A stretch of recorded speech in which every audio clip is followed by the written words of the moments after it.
tired of being so confused. You feel like you're more fucked up than the lies on the evening news. Well, just step right in. We can talk about it all as friends. And if you want, we can hug and kiss and make up for the party ends. Agree or disagree, just don't offend me. 'Cause I'm everything you want, damn sure what you need. I won't tell no lies, back up on the facts with truth. And if you can't get down with that, you must be somebody's dude.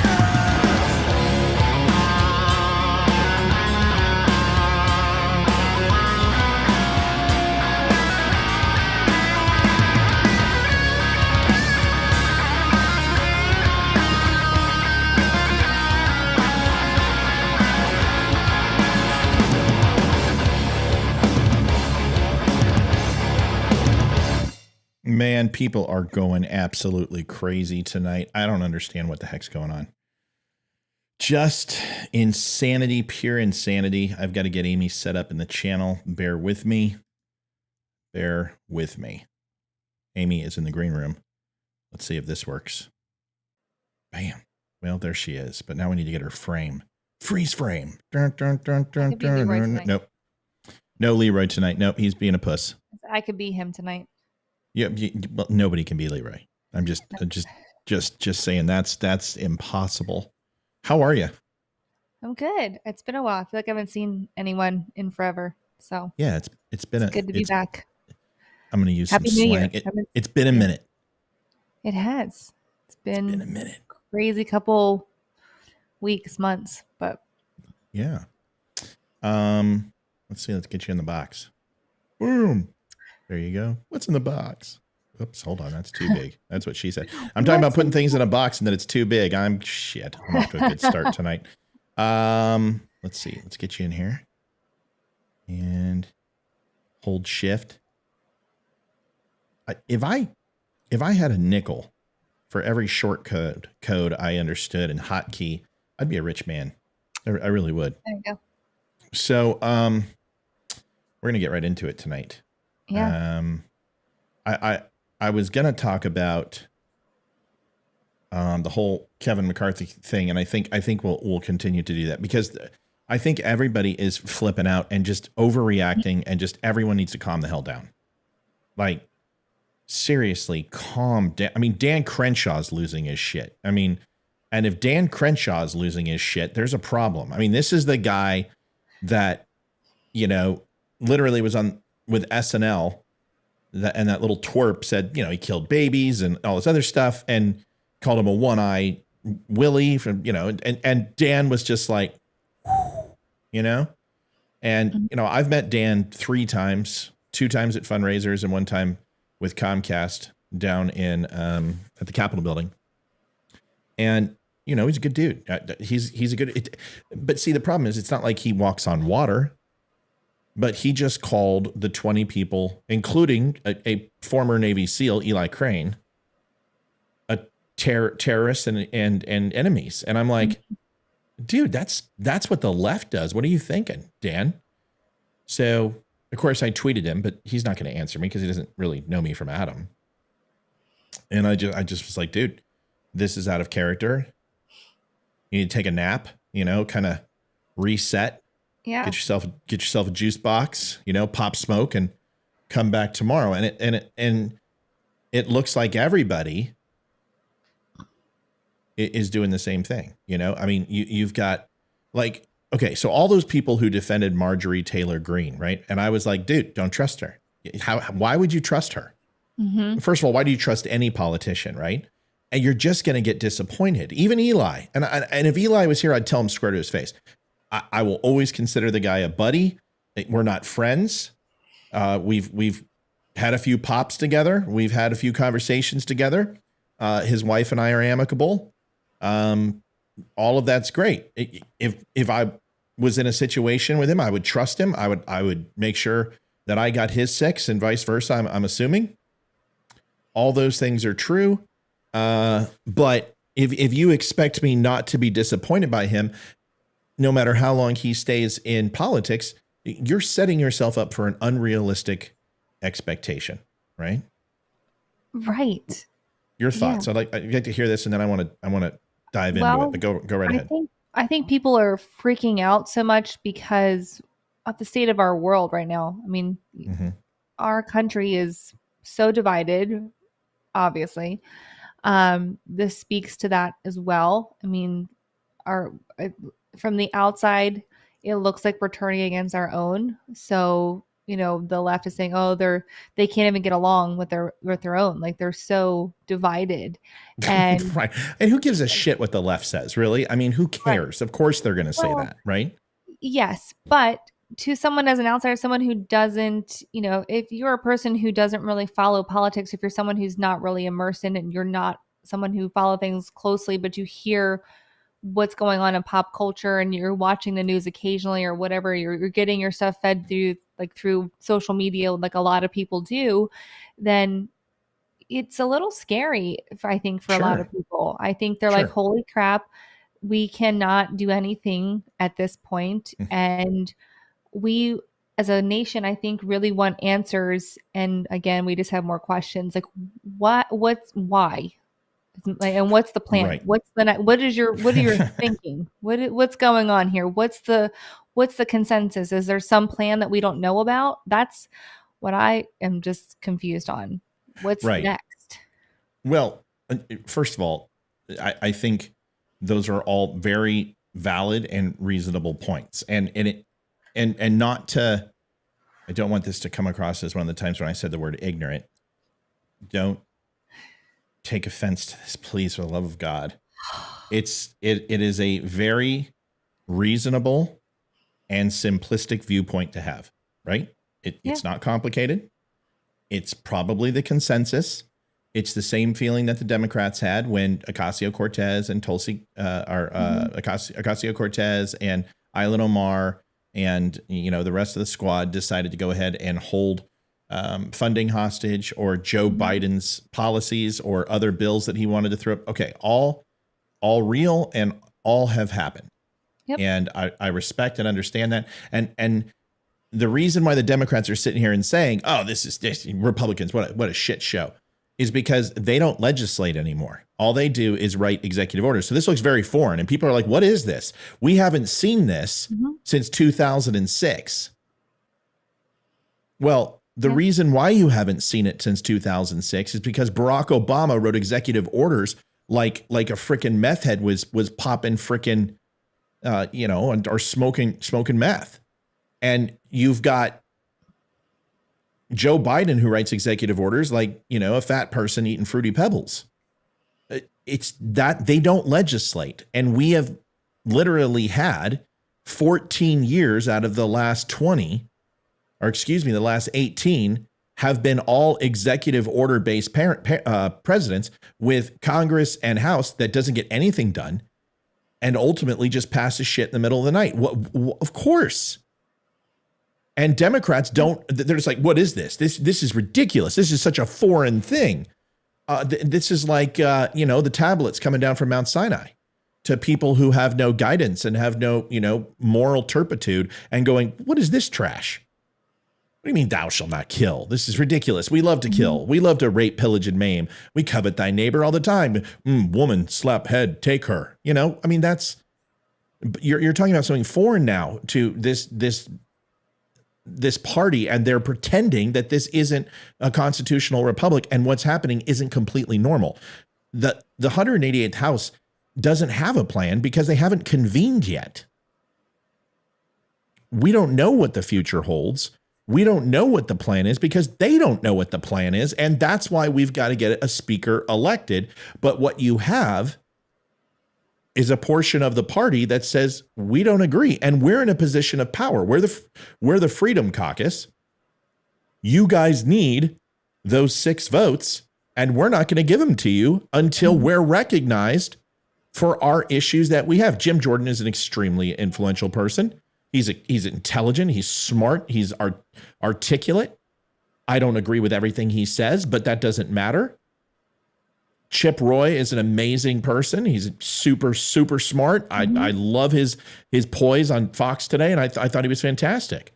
You've got, I think Eli, although is not a wordsmith or somebody who is necessarily going to be a quantum physicist, is an intelligent human being, a SEAL, a proven warrior, and knows how to get shit done, and still was a CEO of a successful company and doesn't maybe look like a lab coat type of guy, but he will wax intellect with anybody and spank them. He is a smart guy. He may not look that way, but he is. And he's consistently underestimated. And people are pissed at him because they're like, why won't he just vote? Why should he? Right. Why should he vote for McCarthy when McCarthy wears a Ukrainian flag pin, didn't push through the 1.7 trillion without so much as a buy or leave? He's like, Olay bullshit, and just let it fly by. He could have held that up in the House. He could have pushed this until the reconvening of the 188th or the new the freshman entrance of 188 and the freshman Congress, and they took over. There's a lot of things that he could have done. But what he did was nothing. And the same thing with McConnell. Then you got Donald Trump, who is endorsing McCarthy, who McCarthy's swamp and spoke ill of him. You got Marjorie Taylor Greene, who's standing next to McCarthy. You've got Prober on the other side. You got Eli Crane on the other side. You've got Jim Jordan on the other side, who's saying endorse McCarthy. There's confusion in the party right now, and it needs to be settled. And this is how you get it done. And people are flipping out. Oh my God, they're gonna go ahead and they're gonna elect a Democrat. Stop it. You don't know. It gets so frustrating, Amy, because you're coming into a realm that you just don't know what you're talking about. Yeah. And it's like listening to people who've never watched hockey explain hockey. And I'm just like, just shut up and watch. Just stop until you've seen enough of it to ask a question. Just be quiet. You're going to learn. Politics is my thing. The Constitution is my thing. Military analysis and geopolitical situations are my thing. If I haven't proven myself over 2 years, that I don't know how I can. People don't know what they're talking about. There is not a chance in hell a Democrat's going to be elected because the 20 and that Freedom Caucus don't want that either. And that's why they're doing 20 people. What do you think is going to happen? Jeffries is going to be thrown up and then all of a sudden those 20 are going to flip for him? Are you insane? No. There's only one thing they dislike more than McCarthy, and that's Democrats. Right. They are holding this hostage for a reason, and they should. If they are not getting a commitment from McCarthy on term limits, if they're not getting commitment on McCarthy about Ukraine and receipts for the money going there, if they're not getting commitment to reverse the $1.7 trillion and actually get border protection to come out of that bill and rework that line, if they're not getting those commitments to look at dark money and frickin' Citizens United, then why should they vote for him? And why do you want them to? How does this hurt you? So, Amy, I apologize, but I'm just sitting here just going, please call and let us know, because all day I've been really calm about it. I've made several videos and still I got people going, I don't understand. Sorry, Amy. Well, I don't think anyone understands really. I mean, you get it, right? But I think so. I think the average American, especially a lot of younger people, we don't understand. I trust you though. I really do. So I'm like, okay, I love whatever. that. But you, okay. I just made it complex and you kept it very simple, and both of us are right. And that's not your MO. You're not always a simplistic person in your thought process. Sometimes it's very complicated and I don't understand it. No, I disagree with you 120%. Some of the things that when we went back and forth on the economy and looking at the downward trend in the real estate industry, you and I had very differing opinions. And actually we wound up both being right. We're both kind of got our boxes checked on this. When it comes to religion, I defer to you. You are my spiritual guidance on this show because I trust you. But my point, Ames, is not that simplistic is bad. You have a simplistic viewpoint of what's going on, but it's still correct. Everybody has a right to feel everything they're feeling right now. People should feel upset at Marjorie Taylor Greene, and then people should defend Marjorie Taylor Greene. People should be upset at Dan Crenshaw, and then other people should defend Dan Crenshaw. But what we can't do is sit here and say that this process is chaotic without merit. It's doing exactly what it's designed to do, which is continue to keep them in that chamber until all voices are heard and all things are addressed with reservations about somebody who has, honestly, the second most important job in Washington, D.C. The Speaker of the House is an immense responsibility, and you control the money. You control subpoena power. You control the congressional committees. All of these things are extremely important. And we better choose the right person, because right now we haven't seen this from McCarthy, that he is a real Republican. Mm-hmm. Maybe it is because Trump was endorsing him. Do you think that has something to do with it? That the Republicans are like, heck no? I don't know. And Alex, I want you to come on if you have an opinion about this, because this is what we're talking about tonight. And I would love to have you come on. So video in if you want to, but this is what we're talking about. And I want to get your opinion, because in my opinion, this is the most important thing to talk about tonight, because this is fracturing people. I mean, I haven't seen Republicans are turning on Republicans. Yeah. You're the problem. Let these guys go at it. Let them do this. Let Dan Crenshaw call people terrorists and extremists. And you know what's going to happen to Dan? Dan's going to hear it from people like me, and he's going to hear it from his constituents. And we're going to say, dude, that's harsh. I don't like Probert. I don't like Marjorie Taylor Greene. I told you they are all in it for the dollar. They're TikTok stars. Mm-hmm. They don't have any substance, and they're just like, yeehaw, I got a gun and I'm fucking hot. And you guys are all like, Marjorie Taylor Greene and Probert, they're freaking hot. And they are hot. But guess what? I don't associate myself with them, and I don't believe in what they believe. But if you're going to sit there and defend Marjorie Taylor Greene every single day and twice on Sunday and defend Probert, then why aren't you defending them now? Because you disagree with them, and you expect me to jump ship from Dan Crenshaw? I don't like what Dan said. I think what Dan said was bullshit, and it's definitely leftist type stuff, and he has made some mistakes. But you're going to tell me he's not a Donald Trump supporter? You're going to tell me he didn't vote with Donald Trump? Just because somebody challenges Donald Trump doesn't make them a rhino. Right. I don't understand what the hell's wrong. What is up with this rhino shit? If you want to call him a uniparty, fine. Kevin McCarthy is definitely uniparty. So is McConnell. But rhino? I don't even think people know what a Republican is anymore. It really frustrates me. You just don't even know what a Republican is. I don't think I know what it is anymore. And I thought I was. It's all part of the plan. Yeah. There is no plan. There is no plan. There is no plan. Why do you people think that there's a plan? This is the United States government. We are $32 trillion in debt. We have a border which is being infiltrated with fentanyl and killing Americans left and right. Our response to COVID was lock it down and shut everything down, and let's create a recession leading into a depression. What makes you think the fucking DMV, okay? Government, the post office, government, the VA, government, CIA, FBI, DEA, government. Mm-hmm. United States, Fort Hood, government. Folks, I don't know why there's this faith in the United States government, because every time the government helps, it hurts. Right. What I don't understand, I've been watching, so Fox has been driving me crazy lately. Like I just can't watch it. So I've been watching CNN because I just, why not listen? I like listening to the other side anyway. But CNN's making it sound so horrible for the Republican Party. But like you said, Matt, it's a good thing to question your own. It's a good thing to say, this isn't right. This is not the right person.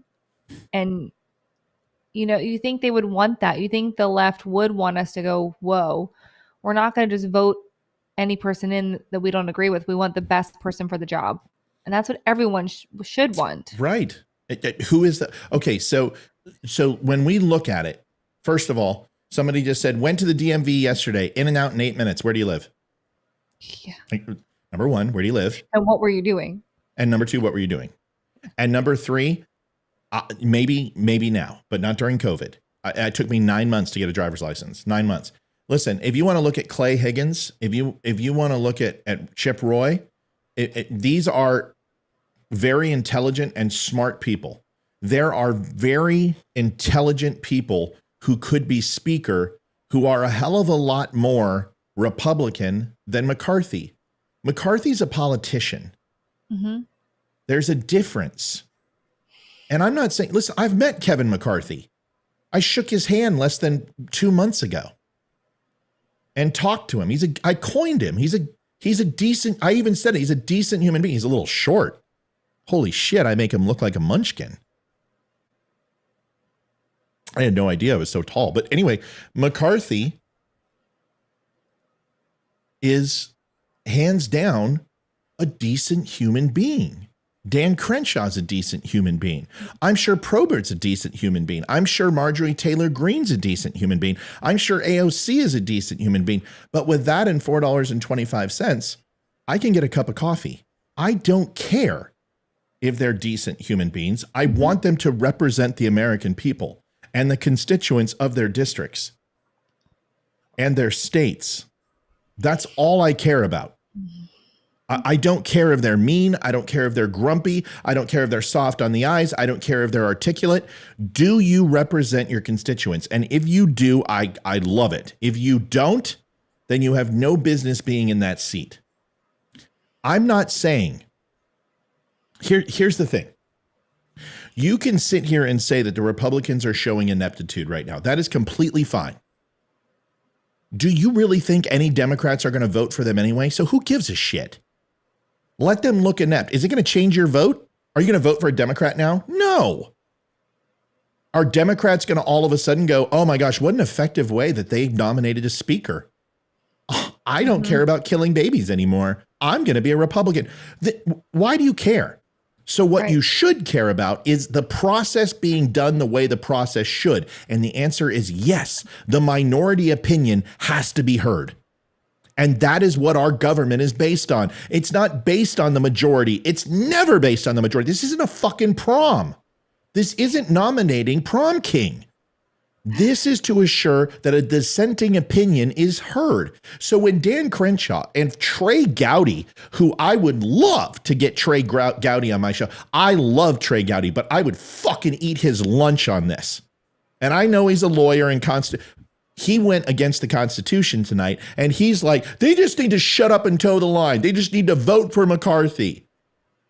And I'm like, you're a constitutionalist, and you're sitting here saying that the minority and dissenting opinion shouldn't be heard in a place where it's designed that everyone should get in line, rank and file, and just vote for whatever the powers that be say. That's what Democrats do. We should dissent. We should argue. We should have an argument.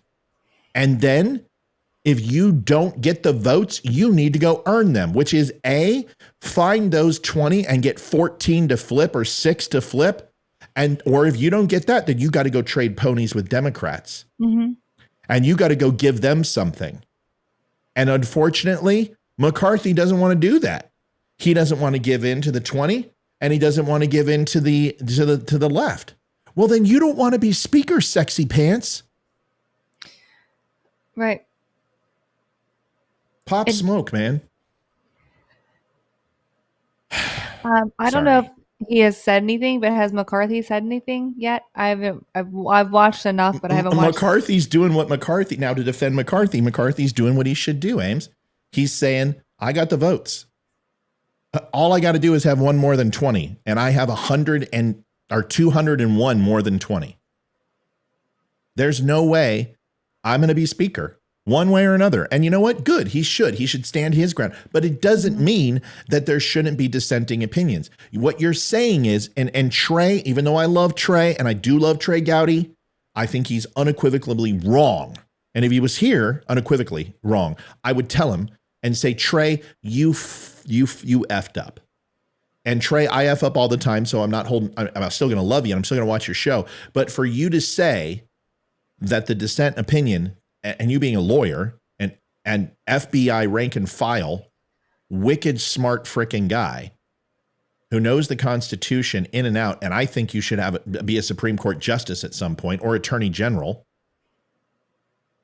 You just said that the constitutional republic should not work, and we should be a monarchy or an oligarchy where we all stand in line and just say, yes, sir. I vote for you. Why? Because you're next in line in the hierarchy, not based on merit, not based on meritocracy, but you want an elected king.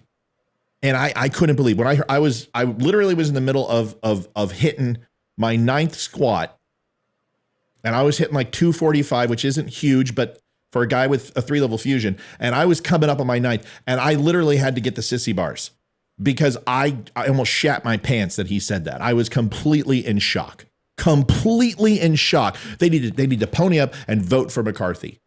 They're being petulant children. And I'm just like, holy shit. Yeah. Crazy. It's not just this vote. This seems like it's every Republican vote lately. Like, do what we say or else. Right. They threatened him. Donald Trump called and said, vote for McCarthy. I gave you my support.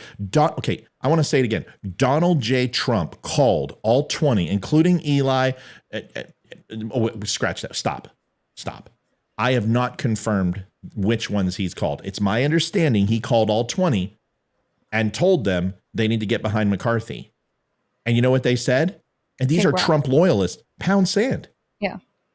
We don't agree with you, Donald Trump. And I'm like, you know what? I don't have a lot of respect for Probert. I don't have a lot of respect for the people who believe in stolen election and January 6th and all this other crap. I just kind of just go, dude, whatever. You can disassociate yourself with things and still be a good human being. But I got to give them props. These 20 have an extreme amount of moxie and balls. And that's what we need. And that's why I backed up Eli Crane, is so he would go in there and would not give up. Mm-hmm. He would not quit. And that's what we asked for. Yes, that's what we want. And we're condemning it. Yeah. We asked for people to not just vote with the majority, vote for what we want, for what's right for our country, not for just to get it over with and be amenable and just do whatever. So, yeah. Well, I'll tell you, Trump just went with the establishment. He just went with McCarthy and McConnell. Yeah. And for anyone to sit here and say that Trump is not pivoting, he's now pivoting. Yes, you just saw it. You just saw Trump pivot. Yeah, because where has he been since he announced his running for president? Right. Don't be rude. Yeah. Well, no one's on Truth Social, are they? I mean, I'm on it. But I'm on it, and I got off of it because I can't grow on Getter and Truth Central, and those are conservative. I'm having more luck with Twitter. I just hit 1,039, and I just hit 1,000. I'm grown. Twitter is my fastest growing network right now. It's even faster than Facebook. Like by this time in the next 6 months, I'll be at probably 25 to 50,000. In between, somewhere in there is the predictive analysis on Twitter. Twitter is becoming my second biggest channel. I get more interactions. People are live. By the way, hello to Twitter people and Facebook people. I still love you. I'm just saying, I'm not bagging on Trump, but for anyone who's not upset at this and saying, well, Trump just backed McCarthy, you should feel just a little betrayed. And if you're not, and you're going, oh, come on, we need to just vote and get it over with. And I'm like, where are all these MAGA first, America First Republicans? Where did they go? Now they're backing this up. And I'm listening to people who support Donald Trump on Twitter be completely fake and disingenuous. And they're now saying we just need to get behind McCarthy. And I'm like, what? Yesterday you called him a rhino and a uniparty sellout. And now because Trump endorses him, you're now a fan of Muhammad Oz? Come on. Oh, golly. Oh, man. Holy cannoli. Thomas says, is Trump pivoting or is he setting up a united Republican front? He has literally stoked the fires of these people like Carrie Lake, like Probert, and he stoked their fires.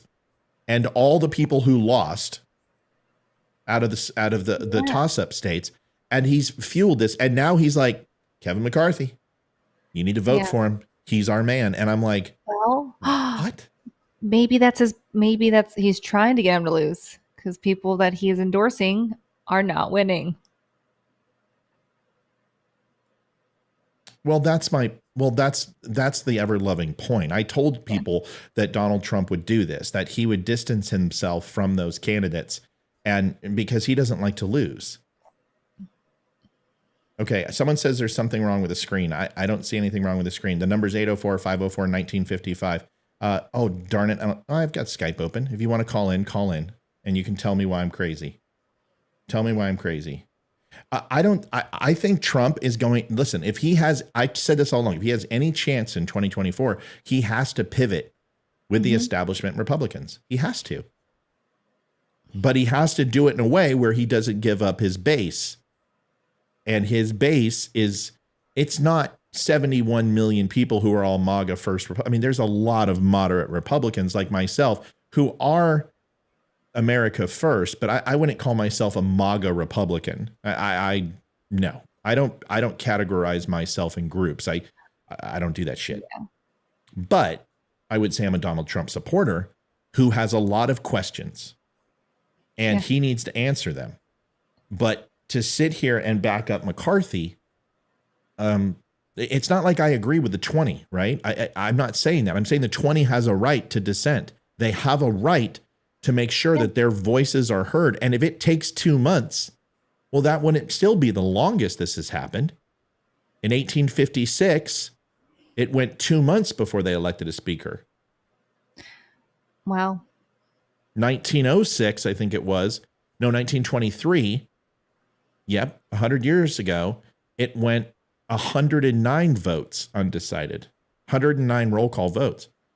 So, folks, this isn't the longest we've ever had. And I missed that in my show. I thought this was the first time it's happened. It isn't. They both happened for different reasons back then. This is not a dissent. This isn't a fracture necessarily of the party. This is a group of people who don't like the candidate. That's, back in the 1800s, they were dissenting because there was a party, two-party system came in. And then in the 1900s, there was a fracture in the party. And the Great Divide took place in the parties in 1923. And this one is simply not people who hate McCarthy. They even say that. They're just like, this isn't personal. We like McCarthy. We just don't feel that he has answered effectively what the strategy is and what the plan is for us go forward. And until we hear that, and until we hear those commitments to an American first policy versus Ukraine and everyone else, we're not moving forward with a vote in the yay column. And folks, you should be applauding that. I don't understand why you wouldn't be. Call us, tell us why we're crazy and why these people need to vote right now and get Kevin McCarthy sworn in and get him his bib and give him his Bronze Star and throw him up there with a medal and say, you're the big winner. Raise his hand to the skies and say, congratulations, and we can have a coronation. Tell me why you believe that Kevin McCarthy should be speaker, or why you think he shouldn't. I mean, does anyone really want the speaker job, though? It doesn't who have... does? Jim Jordan doesn't. No. I think anyone looking at the history of the job would be like, no thanks. Hard pass. People ask me why I don't run for politics. I'm like, isn't it obvious? Because because like Dan Crenshaw. See, here's the thing. All those people who are like, I'm done with Dan Crenshaw. I'm done. Okay, first of all, cool your heels there just a little bit, okay? And let me say something to you. No matter what you think of Dan Crenshaw, that he is type of guy, because he's soft on the eye. Dan Crenshaw comes off as this nice, lovable, handsome, well put together guy. And I want to be really clear. He's a fucking SEAL. He's a trained killer. If you think SEALs are just guys that flip flop in their little flippers and go around and they do cool movies and they do cool tricks and they jump out of planes, really, they're trained killers, and they are prolific, effective at their mission, and they will execute it with extreme prejudice. You aren't a cupcake. I have never met a soft seal. I've met very hard and not so hard seals, but I've never met a soft seal. Mentally, physically, some of the toughest human beings you've ever seen in your life. Dan Crenshaw is no exception. And that guy can bring the thunder. Don't kid yourself. He's not this six-pack Pete Hegseth. And Pete Hegseth is also a warrior, also a guy who's extremely good looking and all that other stuff. But he has a side to him that when he flips the switch and it's go-go time, Pete Hegseth would be extremely lethal at what he would do. He's Special Forces operator. So I want you to stop thinking that Dan Crenshaw is just, this man of the year. He kind of looks, hey, that he's a little bit Matthew McConaughey. He's not. He's a killer. And he is awesome at it. Now, let's go ahead and look at what's happened over the last 36 hours. Ingrid, you don't know if Dan Crenshaw's changed because you've never met him and you've never known him. So I can tell you, I don't know him. He's not my brother. I think if you asked who I was, he may remember me, but I've at least put eyes and put my hand in his hand and had a conversation with him on 3 occasions. And I will tell you, he has not changed at all. He is exactly who he's always been, honest. And you don't like me sometimes. And tonight I lost 2 people because they said, you support Dan Crenshaw, I can never listen to you again. And I said, I don't give a fuck. Goodbye. Because if you're going to leave me because you disagree with me that I am not going to abandon Dan Crenshaw and completely fly off the handle and assume that people don't have bad days, and we'll get to that in a moment, then you were going to leave anyway. It was a matter of time. So see ya. Let's go to the last 72 hours with Dan Crenshaw. In that time, in 72 hours, 36 hours has been on the Senate floor. And Dan has been there for all of it. Mm-hmm. They didn't have to ring his bell. They didn't have to pick up the phone. He was there on time, first there, last to leave, ready to rock and roll, just like Eli, just like Latrell. And some Republican said he looked stoned today, and I went off on her and I said, lady, that's called the stare. Yeah. And you have no idea what you're talking about. Yeah, he's tired, but that stare has a name, but you wouldn't get it. But those guys have seen things that you can't possibly understand. But the whole point I'm trying to make here is that Dan Crenshaw is allowed to say stupid things and have a bad day and blow his top. What he said is that when they approached him and said, do you really think that your people inside your party are terrorists? And he says, it's a saying. I said it. Get over it. Mm-hmm. And honestly, if you all are going to allow one thing that somebody says or one policy decision to abandon people, then I don't have a lot of faith, because I don't give up on friends that fast. Hell, I don't give up on enemies that fast. People I don't like. So I'm not sitting here and saying what he said was right. Did you see my tweet? I blew him up. But it doesn't mean I'm not going to still have faith in Dan, because there are many things he's done that I agree with, and I have to trust him on his honor to his word. And when he hasn't disagreed with Trump, he's disagreed with him. And when he's made a mistake, sometimes he admits it, sometimes he doesn't. But once again, if you're looking to a politician for moral compass and moral turpitude, that they are going to be the leader of the moral compass for the U.S., you're looking in the wrong place. You might as well go try to look at celebrities. Amy, I'm sorry. I went off tonight. I heard you're going to be on. I'm like, oh shit. I hope I don't take up too much time, and I obviously did. I'm sorry. I was just, I just wanted to be on anyway. I missed you guys. Well, we love you. And now let's take it down a notch. We'll read the tweet. It says, at Dan Crenshaw, Texas, I say this with respect. I voted for you. You need a reset and a break. I have always admired your ability to be level-headed, but using terms like terrorists and enemies towards Americans sounds very much like the left side of the hall. Pop smoke and regroup. Yeah. This is what you have. you got, someone said Sean Hannity is attacking Probert right now. Folks, it's a bloodbath. Everybody's attacking. People don't understand what this shows you, how incredibly weak the leadership is for the Republican Party, because nobody's on the same page. And you literally want to vote the guy in who has been the minority leader for the last 4 years. Are you fucking kidding me? Why do you want more of the same? I'm sorry I'm cussing tonight, but damn it, I'm fired up.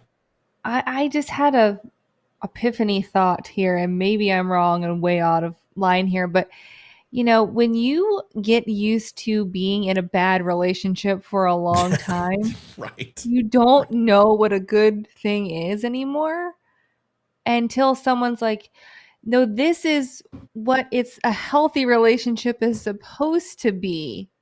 You know, and that's like what we're experiencing. We're like, well, this is uncomfortable. We are used to falling in line and doing what we're told. And now it's like, oh, well, maybe that's not the best for us. Maybe we need to take a step back and think, oh, yeah, this is what's good for us. It's so uncomfortable to do what's best for you sometimes. It's really uncomfortable. We're like in a America is finally getting into a healthy relationship with our government system, hopefully. And it's really uncomfortable for us. Okay, so I want to explain something really quick, because I just saw this in chat, and this is a level of confusion for a lot of people, and I respect it and I understand it. So Eugene, I'm gonna read off your comment, okay?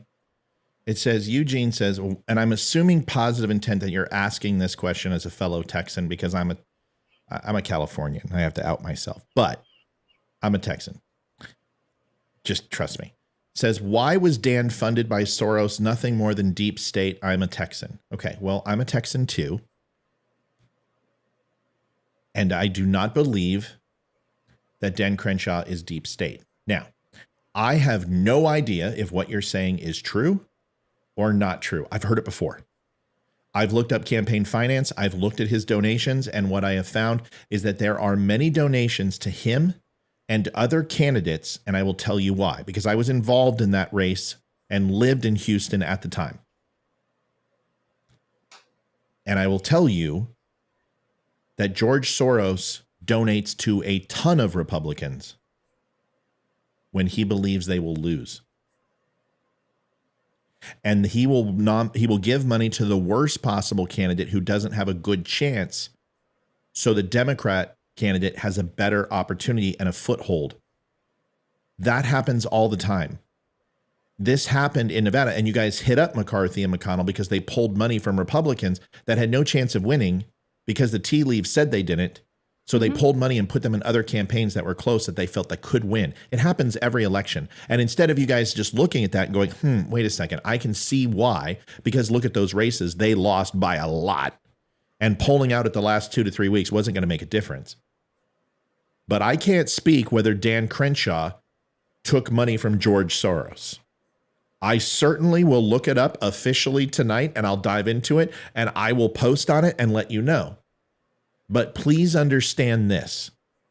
That is a strategy done by the left. Bloomberg did it. They funded money and put it into Beto O'Rourke. They funded Greg Abbott too, before Beto, because they felt that he couldn't win because of the stigma with the wheelchair and other things. They fund candidates that they don't think. They donated money to Mohammed Oz's campaign, the Democrats did, because they were sure he couldn't win. And I said that a long time ago.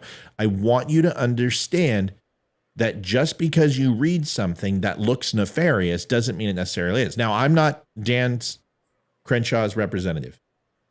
And as much as I criticize or defend, it's based upon what I know personally and looking at his voting record and looking at the quality of human being that he is.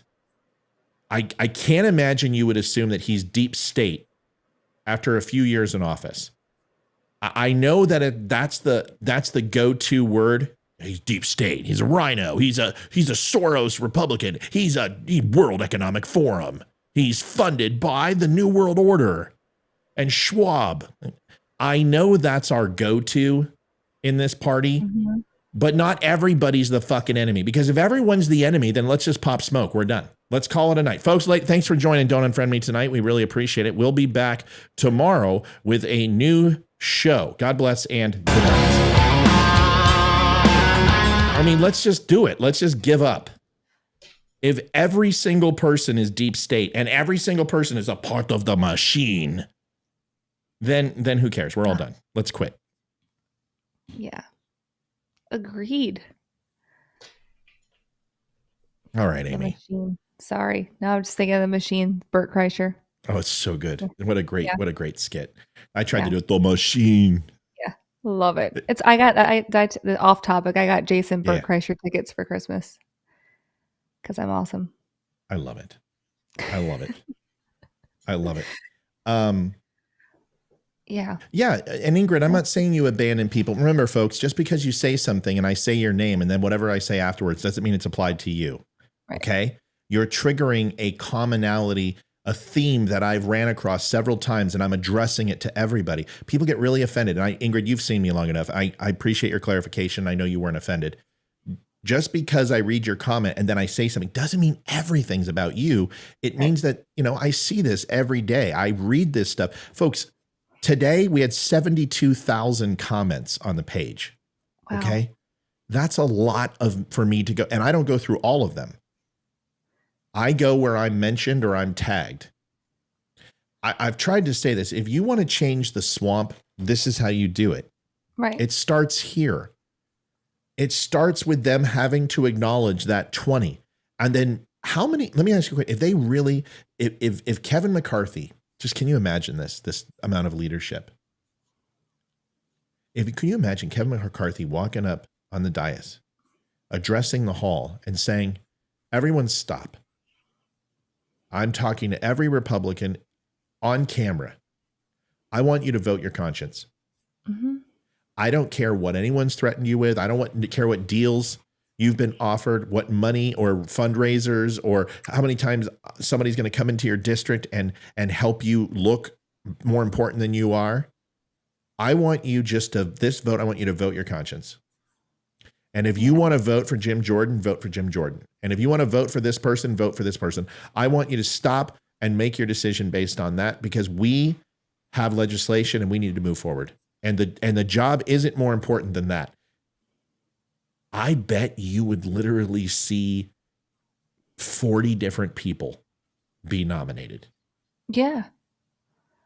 Stop I think pretending that this is real, people. Stop pretending that 200 and some odd Republicans are lockstep in line to vote for McCarthy. Please stop pretending. And please stop pretending that Democrats all want Jeffries.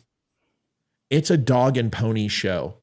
And I got to root for those 20 who did not take part in it. I don't know if I believe in their policies. I don't believe in what they think. Eli Crane, I don't believe in the stolen election. He knows that. And he still came on my show. And you know what? He didn't talk about it once during his campaign. He focused on the things that mattered.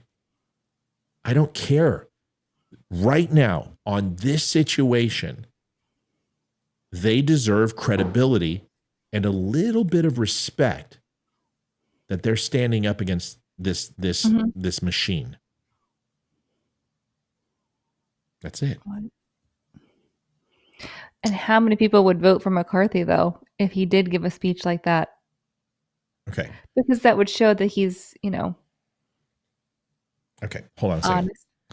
I got to address Isaac. Isaac, please understand that with all the respect in the world, your question about the forum with 49 people in it is not a priority for me right now. So I'm talking about something that, in my opinion, is pretty important. And I understand that you want me to talk about this. And I missed it last night. So I will tell you this. I have a group called the DUM Nation, and it used to have 70, 80 people in it. Well, now it's been throttled. It's on its dying leg because people keep posting stuff that isn't true. And I've tried to get you guys to think differently. And I would expect the people in the DUM Nation group to be the biggest fans of this show, who are critical thinkers and really try to be critical thinkers and make sure that what they're posting is accurate. I will tell you that I have had to remove material that I looked at and immediately was like, this is complete bullshit. And Facebook just said, this isn't accurate information. You may want to look at this because ultimately it can get you flagged, especially in a private group. So I looked at it and I removed it. And there's 2 people in the group who continuously post things that are fantastic. They're funny, they're cute, it's good stuff. And then once in a while, they post something that is completely off the fucking rails. And I am not going to allow that in my group because what happens? I will be demonetized and I care about you, but I don't fucking care about you that much. Right.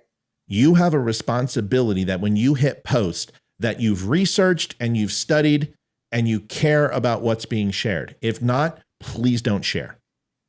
If you have a throttle on you right now, the people who were there, there's only one person who stayed. And Isaac, that's you. And I love you and I care about you. And I don't think you meant to do this. I think it was an accident, but it's happened 5 times in less than 3 months. And if it continues and I don't suspend you, I will lose the group. And I don't care. It's $100 a month. Who cares? What I care about is to have a place that we can kind of go together and privately share things. But we have to understand that when you see a video that has different font that's different than the standard font on the internet, and it's weird font, it almost looks like Arabic or whatever, or it's capitals, those people, that's bots. Yeah. And when you're sharing it, it's disinformation from overseas, and they're using language translators to write it in some foreign language, and then it gets translated to English, and the characters look messed up because they're creating on a Facebook overseas and posting it to Facebook America by proxy. When you share that shit and not catch that, you're putting me at risk. That's all I'm saying. No, Chavasto, this is when you need to shut the fuck up. This is when your humor gets you in trouble, and now you're giving direction to people. That is not what I'm saying. You don't represent me. You don't speak for me. You don't speak for this channel. Learn to shut up or I'll shut you up. Yeah. I did not say don't post anything with humor. That's not what I said. That is a complete fucking fallacy. What I told you to do is to be conscientious of what you post and to stop posting stuff that is completely off the rails. And if you can't do that, then you should leave the group. But don't sit here and start dictating policy when you know nothing about this, because this is a sensitive subject to people and all you're doing is stoking it with flames. And that's the behavior from you that pisses me off more than anything. You do not represent me or this channel.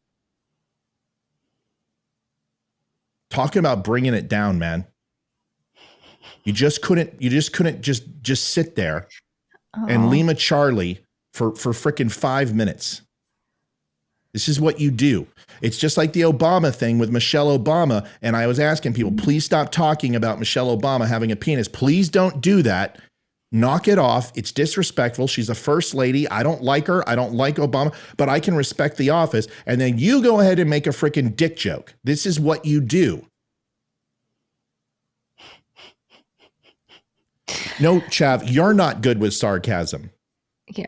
You're not good with sarcasm. You're good with it 99% of the time until it's serious. And then you always fucking muck it up. I was just going to say, I'm not defending Chad, but I mean, we love him, but yeah. Love him.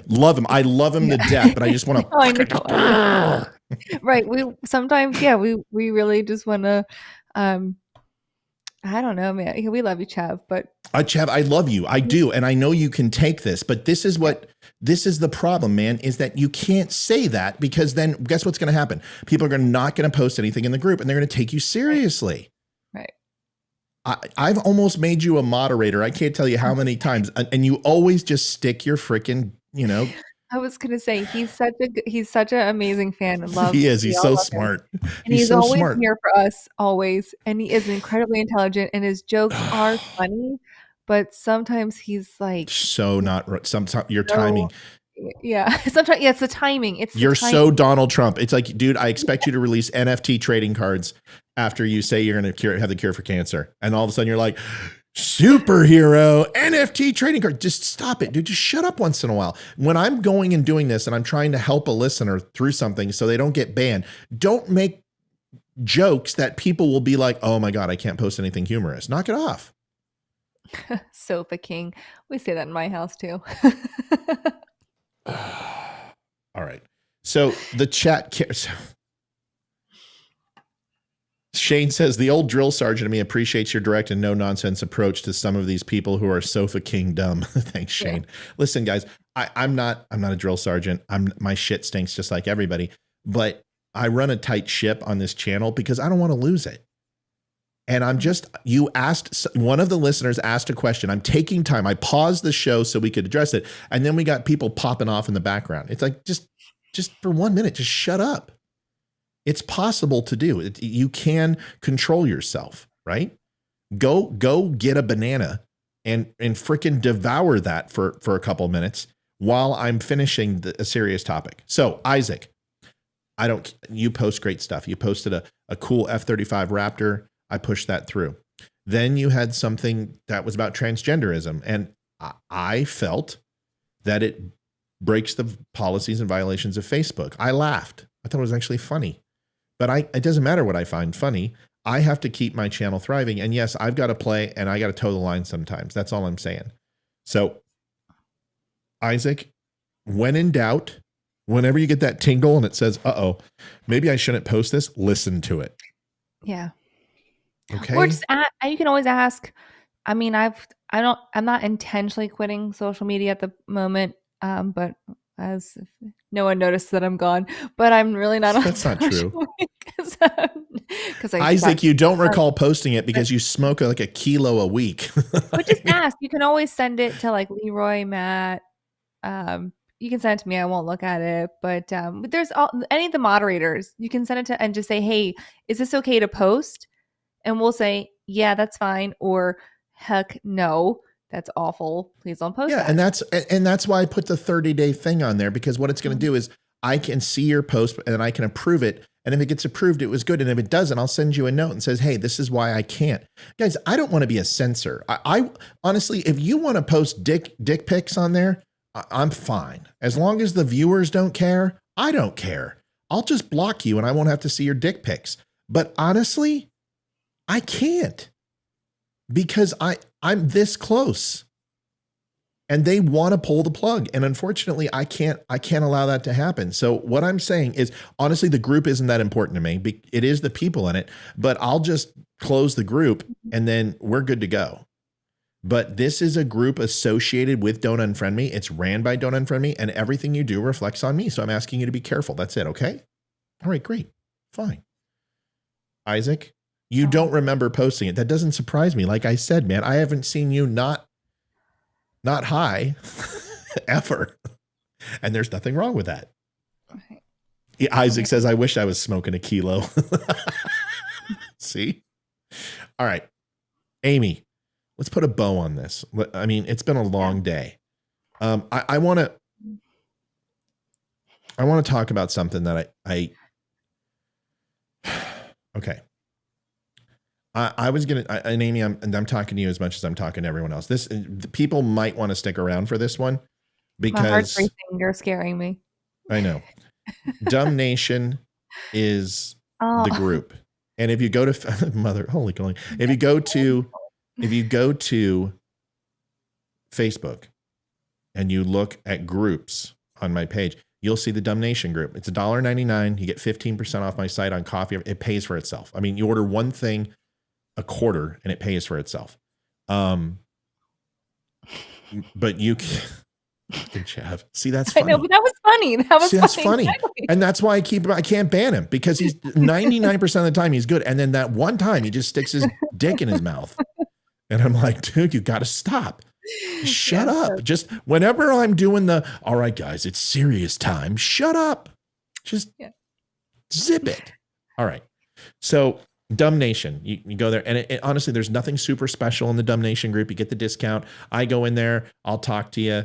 Everyone, if they have a question, they always get an answer because it's just a closer knit group. So if you want to go to the Dumb Nation group, go over to the Dumb Nation group. I think I've got the link here somewhere.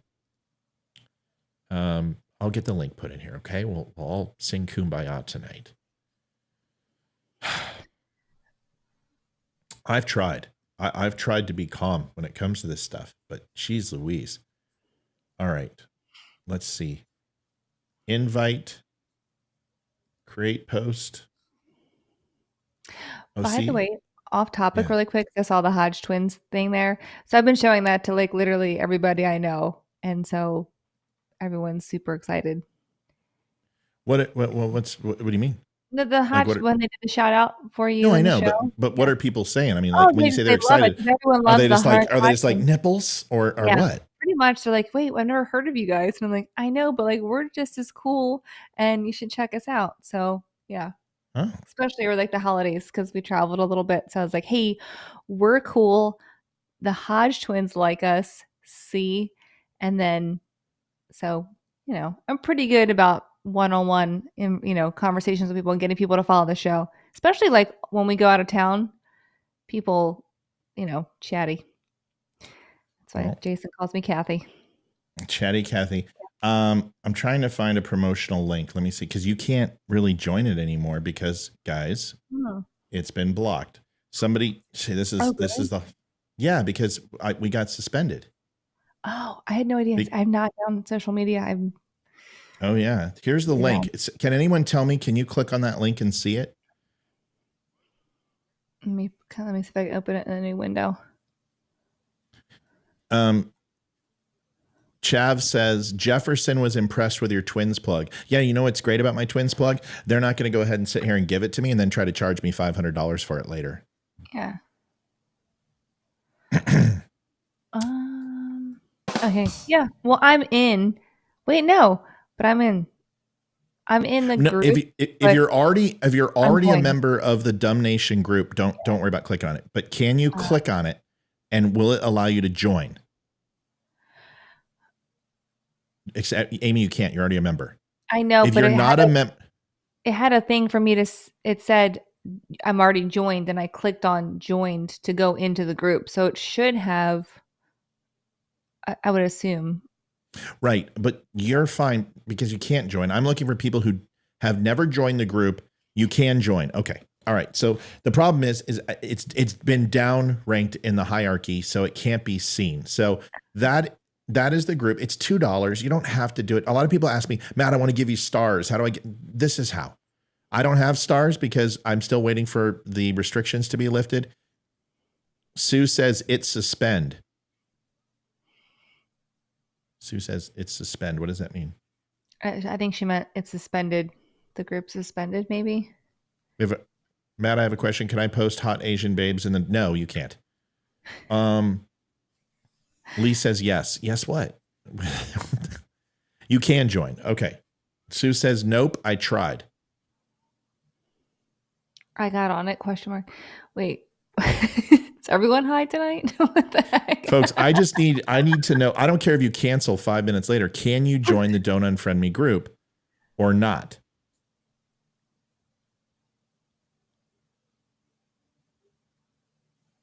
Yeah, Thomas, I do mention the 988 and post one on the Veteran Crisis Hotline. Sorry, folks, we're trying to figure this out. Can somebody just join the damn thing and see if you can join it? Chris says, yep. Have you talked to Ryan about stars on his channel?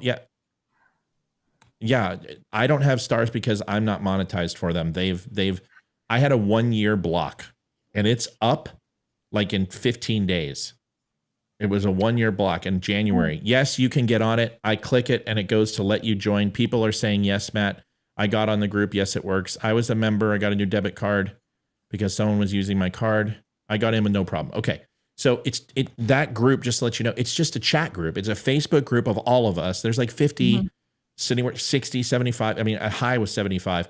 And we all just go in there and post stuff and chat and talk and that's it. And you get a badge Get a little badge. It's just stupid. Who cares? It's $2. And if you can afford it, great. If you can't, I don't care. You don't have to join it. I would make it free. I've tried to give it out free. I can't do it. It won't let me. Okay.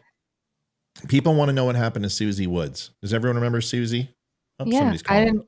What happened to Susie Woods? Is she okay? I'll tell you what happened. Hey, if you're on, turn off your Facebook. Turn off your Facebook real quick because you're kicking in feedback. Okay. My hat. It says not today, Satan. My girlfriend gave this to me. Hello. We can hear you, but you need to turn off your Facebook because you're getting echo. I think that's better now. All right. Yep, I can hear you. Who am I talking to? Can't hear them. I'm sorry, I can't hear you. Oh, you can't hear her? Hold on. Let me fix this. Hold on. Sorry, I forgot to turn this on. Preferences and all the time. Okay. All right, I'm sorry. What was your name again? Sandra. Hey, Sandra. All right, Sandra, what do you want to talk about? Hi, Sandra. Well, I just had a quick question. I know you're right now on Facebook. You're trying to get people to join the DUM show or DUM Nation. Yeah, if they can. Yeah, I was just seeing if that was working or not. Oh, well, I mean, I'm a member of both, and I just went and posted something on DUM Nation. I guess because I'm a member, it let me post, but people need to share that too, so other people can join and see what's going on. Yeah, unless you don't, you know. No, it's great. I would love to have everyone on. It's just, once again, I was told in the monetization platform that I have, I get communication from Facebook, and they told me that they were throttling the group, and it was no longer going to be in the hierarchy. And right, because it's how that got posted. Yeah, and I deleted those posts, and then all of a sudden it went away. So I was hoping that everyone could gain access still. Well, what I do, and I don't know if you want me to keep doing it or not, is every time I get a message from you, I share it. Oh, and I know. I'm a public person, so I share it publicly. What's your name on the site, Sandra? I have a lot of Sandras, and I'll immediately Sandra Edwards. Yep, oh, you're awesome. The old lady. You're everywhere. Yeah, I love you to death. You're amazing. Love you. Yeah. It's $1.99 a month. That's what it is. It's just, it's not a special group. There's, like I said, if you want to get some coffee and you want to get a t-shirt, it's 15% off. You buy one t-shirt and it pays for, a month and a half, 2 months. And whatever, if you want to join, great. Love to have you. Sandra, what are you thinking about this whole? I just want to get more people to realize if they join, it's not just to buy the coffee or anything else. It's to get detailed information and to share that information out to their friends and the public. Yeah. Mm-hmm. And you can ask any questions, and, nobody's really done this, but if you guys are like, hey, Matt, we just want to get you on live real quick, I'll come on only to the group. So I need to do more of that, and I don't do a lot of it. But yeah. And Alex, we ship internationally, but I'm telling you right now, you might as well make your own coffee plant. The shipping is ridiculous. Or just come here and get some coffee here with us. Yeah, just right. come. It's probably cheaper to come here. So Sandra, do you have thank you for calling in, and thank you for letting everybody know. I appreciate it, my friend. Oh, no problem. All right, buddy. I'll talk to you soon. Did you have anything you wanted to talk about, or was that it? No, I don't like Kevin McCarthy. Well, yeah. So what are your thoughts on all this? I mean, I'd love to kind of get your thoughts and what are you thinking? Well, okay, now bear with me. I'm an old lady, and I don't remember a lot of details from a few months ago, but I've watched a lot of the programs that Kevin McCarthy and Jim Jordan, I don't know if you call them town hall meetings, mm-hmm. but they'd sit around and talk about stuff they want to get done. Mm-hmm. And I just, for some reason, and this may sound odd, I just get a bad vibe from Kevin McCarthy. What is it? Is it kind of like the same vibe you get from Clinton? Because I kind of get the Clinton vibe from him. I get that, and well, I also get the Trump vibe. I'm sorry. Yeah. I'm going to piss a bunch of people off, but he's too wishy-washy for me. Yeah.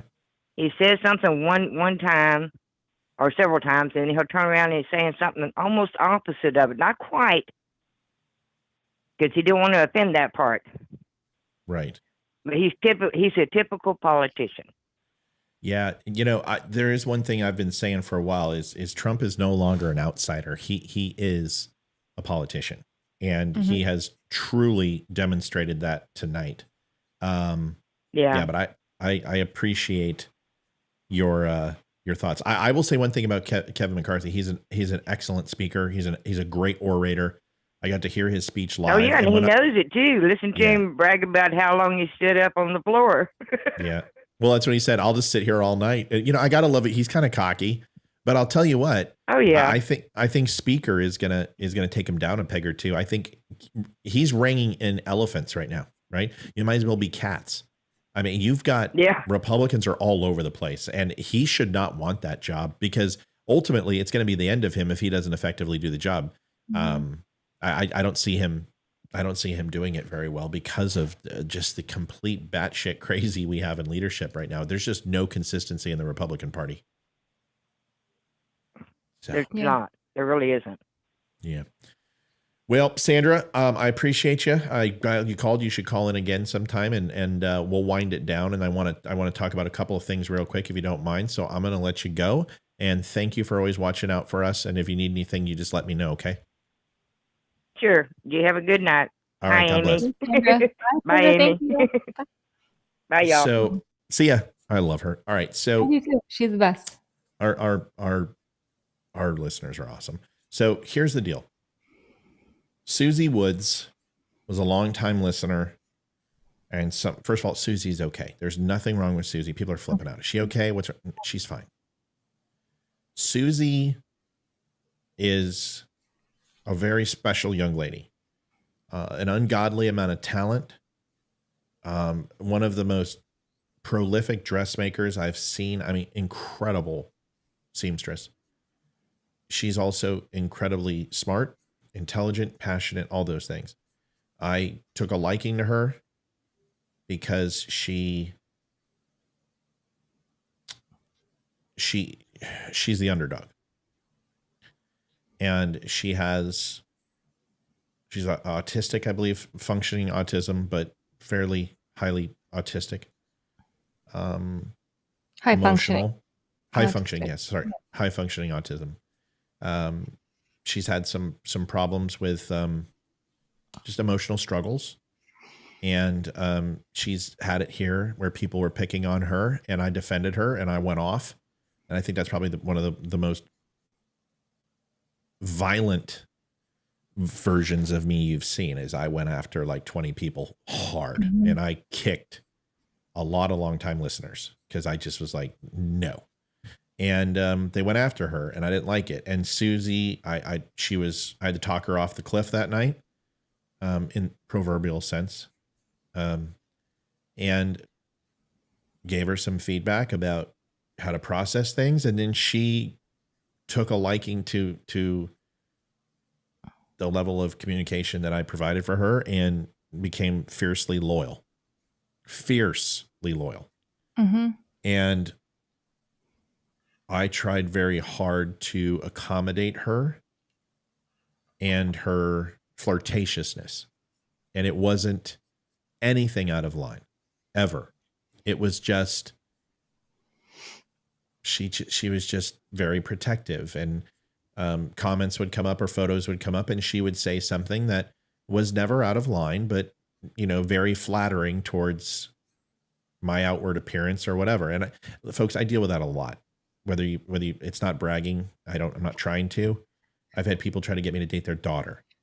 It's just, it is what it is. You see a guy, he's got tattoos, he's military, he can put two sentences together, he's fiercely loyal to women, but has no problem telling someone to fuck off. It's appealing to some people. And of course, I speak to a big enough audience where everybody gets lucky once in a while. I've had guys hit on me. I had a guy ask me on a date. Mm-hmm. I said, bro, that's awesome. I think it's great that you find me attractive. I'm not gay, but dude, more power to you, bro.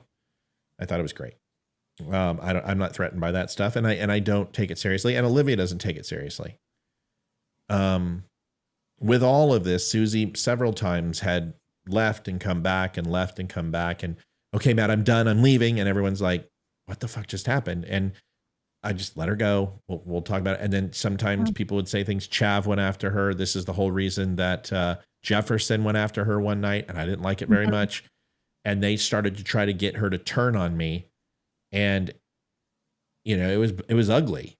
And, you know, Chav and I had to get through that and stuff, and we had our territorial pissings. But either way, she made a post, and there was a picture of me, and I was working out. I don't have my shirt off or anything. I just had a picture of me working out, and I post those to motivate and help veterans, to help people who are struggling, because my story is I'm a disabled vet, and I work my ass off to keep my body where it's at. And she just made a comment. She made a completely benign comment, something like Matt's hot or something like that. The problem with that is it created a thread that was up in the 300-400s of comments that were very inappropriate. And I'm not a priss. Like, I've heard it all, probably done it all. But when your wife is reading comments about people wanting to do sadomasochistic things to your body, it's a little much, right? I mean, that's a little much, you know. I really don't want to tie you up. I don't want to pour candle wax over your body. I don't want you to go ahead and gag me with your underwear. I don't need to hear that shit, because I've already lived the penthouse letters. Okay. I've already done crazy. My wife is a freak, and I am fully fulfilled, but it makes her uncomfortable. And more importantly, I don't want my child to read that, who interacts with the site either. And they don't need to be hearing about that, but Dad, because what happens is my daughter goes, gross. And I'm like, yeah, totally. So I don't mean to be too descriptive, but I want you to understand that Susie had nothing to do with that. And in no way, shape, or form did I take it that way. And all I said was, folks, and I said it live, I'm going to need people to dial it back a little bit. And I appreciate the compliments. And I was very nice. I didn't point anyone out. And of course, Susie took it that I was talking about her, which I wasn't in any way, shape, or form. Unequivocally not talking about her. But I also can't single people out. Like, I felt really bad I mentioned Isaac, but he asked the question. So usually I would speak very vague. The problem with that is that people immediately think that I'm talking about them, because everybody, fucking narcissist that we have on here, thinks that I'm talking about you, and I'm not. And if you want to know, just ask, Matt, are you talking about me? No, I'm not talking. Why would I be talking? What did you do? I once posted line 4,732, January 26 in 2020. I made a post. I'm like, what the fuck are you talking about? I didn't even read it. I don't know what you're talking about. Ask the question. So it comes down to this, is Susie wanted me to kowtow and do what I've done in the past, which is like, hey, Suze, it's okay. You know, if I was out of line, I'm sorry. And I wasn't doing it this time. I said, you've overreacted. You've taken this way too far. You have blown the fuck up. You have defriended me. You have canceled the group. You have told people you're leaving, and you have I'm not apologizing to you because I did nothing wrong. I protected the sanctity of my marriage and my own respect and asked people to stop. And you applied that to you, and that has nothing to do with me.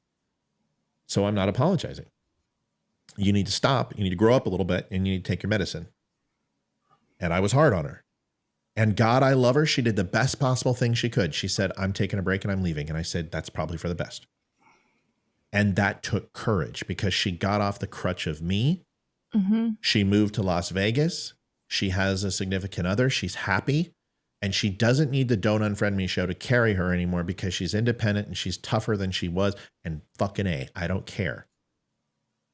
You graduated, smooth sales, Bravo Zulu, Pop Smoke, Charlie Mike. So I will never speak ill of Susie. I care about her immensely.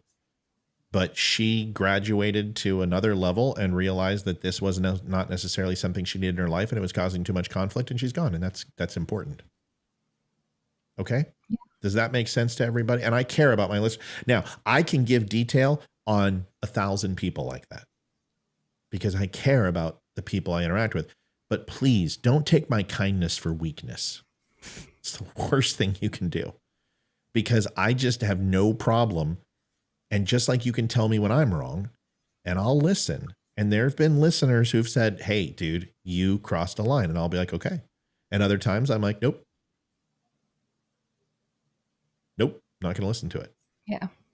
Chav says, I would join again. I'm afraid I would spend too much time there and inadvertently post something that would mess up your good standings. Chav, you don't post anything like that. I think you made some mistakes. And I think it's important to read the content. Folks, you don't understand. There's shit out there that if you don't read the article, there's stuff in there. I mean, they're dropping N-bombs. You can't share that stuff because it's just like the Amish. What you take into your hand, you take into your heart. Amy, did you want to chime in on anything in regards to that?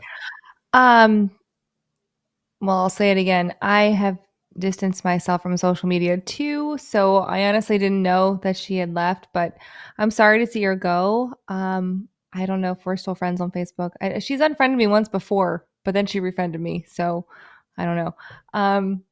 So I hope we're still friends because I love to see her fashion. She always posts like like the things that she makes. Like they're all beautiful and, you know, I don't know. She's just a good person. She is a good person from what I know of her. She seems like a sweet person, and you know, I'm happy for her if she needs to move on with life or take a step back and come back later. I hope she does. I always enjoyed her. But you know, you have to do what's right for you in life. That's just Right. what it's about. You know. That's it. Okay. Sense. You got time for the 800-pound gorilla? Sure. I mean, how much time you got? I have like all the time in the world, honestly. Okay.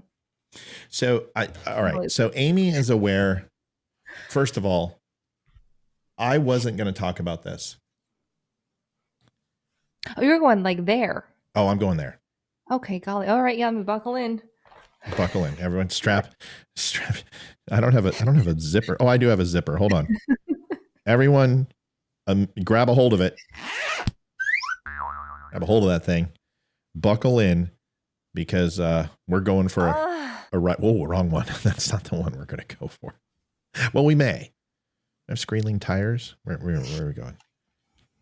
You know what? We're just going to do. We're going to do.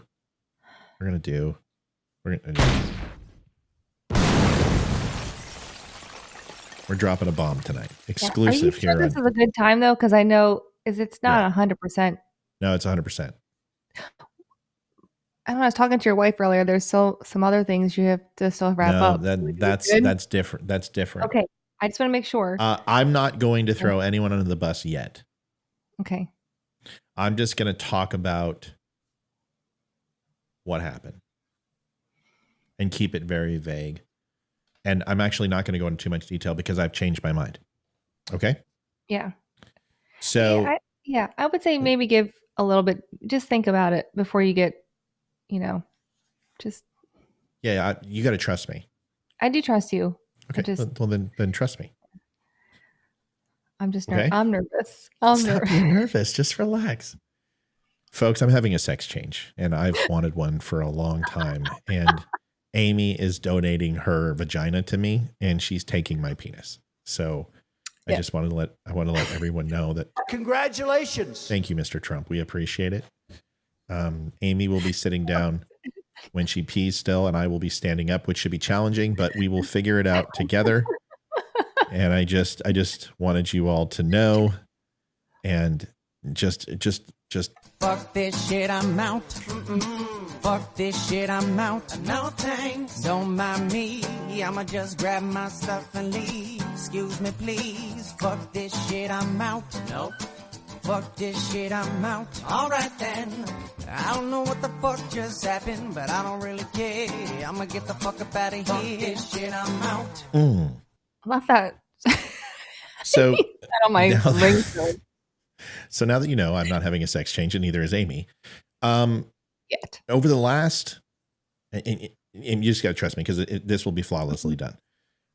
I promised people, and I've been hinting for the last, I don't know, 4 months that there's been a lot going on. And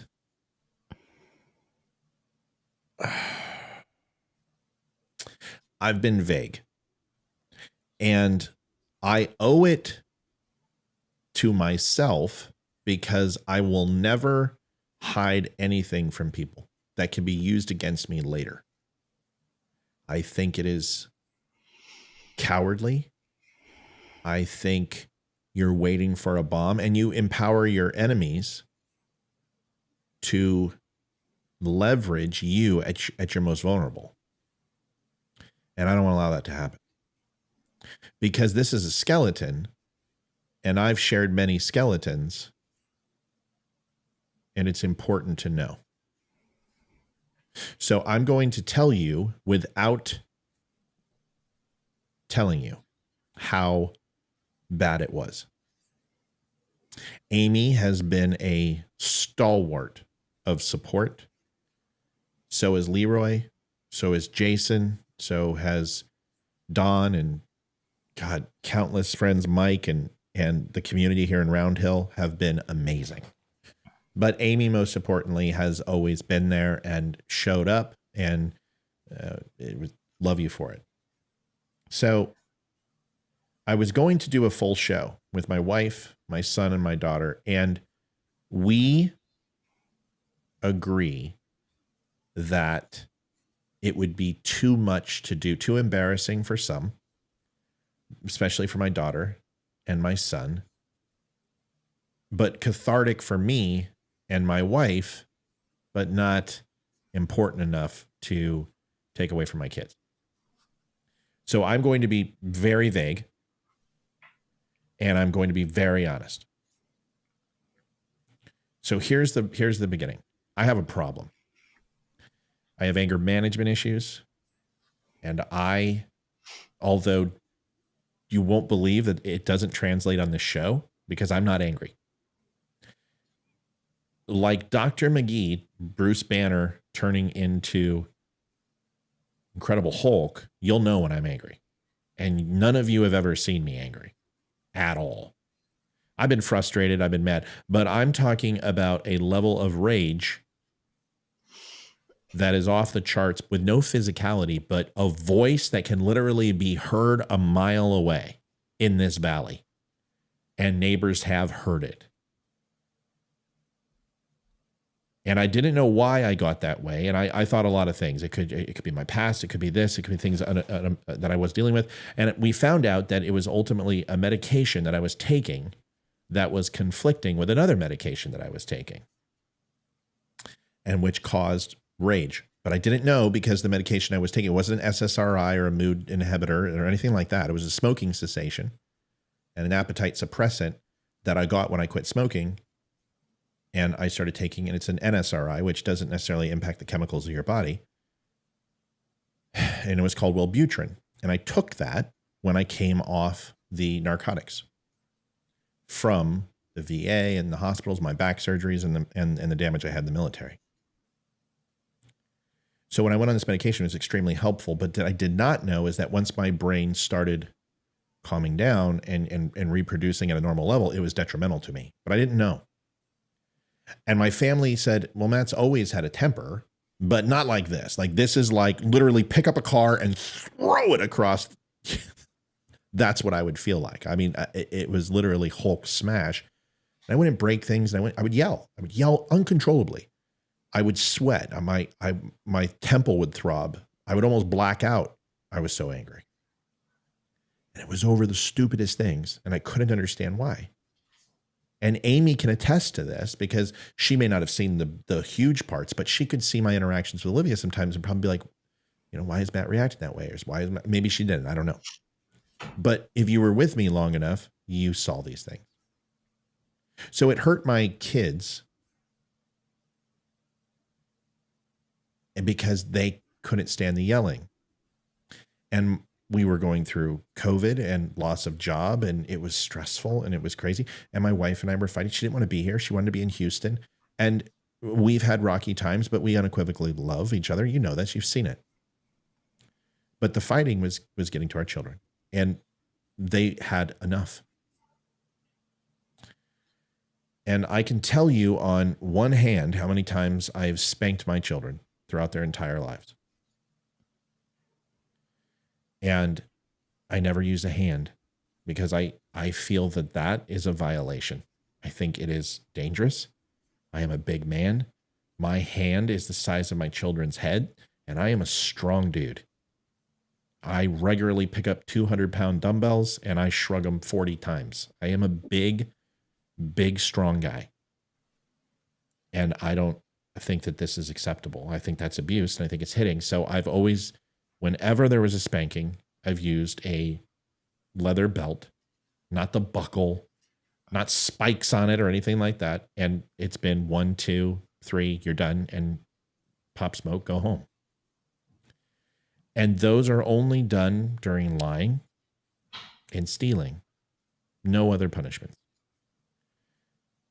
We've tried physical fitness. We've tried standing in the corner. We've tried books. We've tried, taking things away, all of it. But there were some instances over the last 2 years where my children have been extremely rebellious to a point of seeing behavior that could cause a lot of problems in the future, including depression and struggling with things that I can't, and not my son, but more my daughter.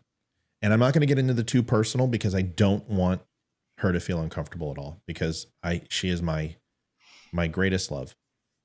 And so is my son and my wife, and I love them more than anything in the world. But we've all have problems.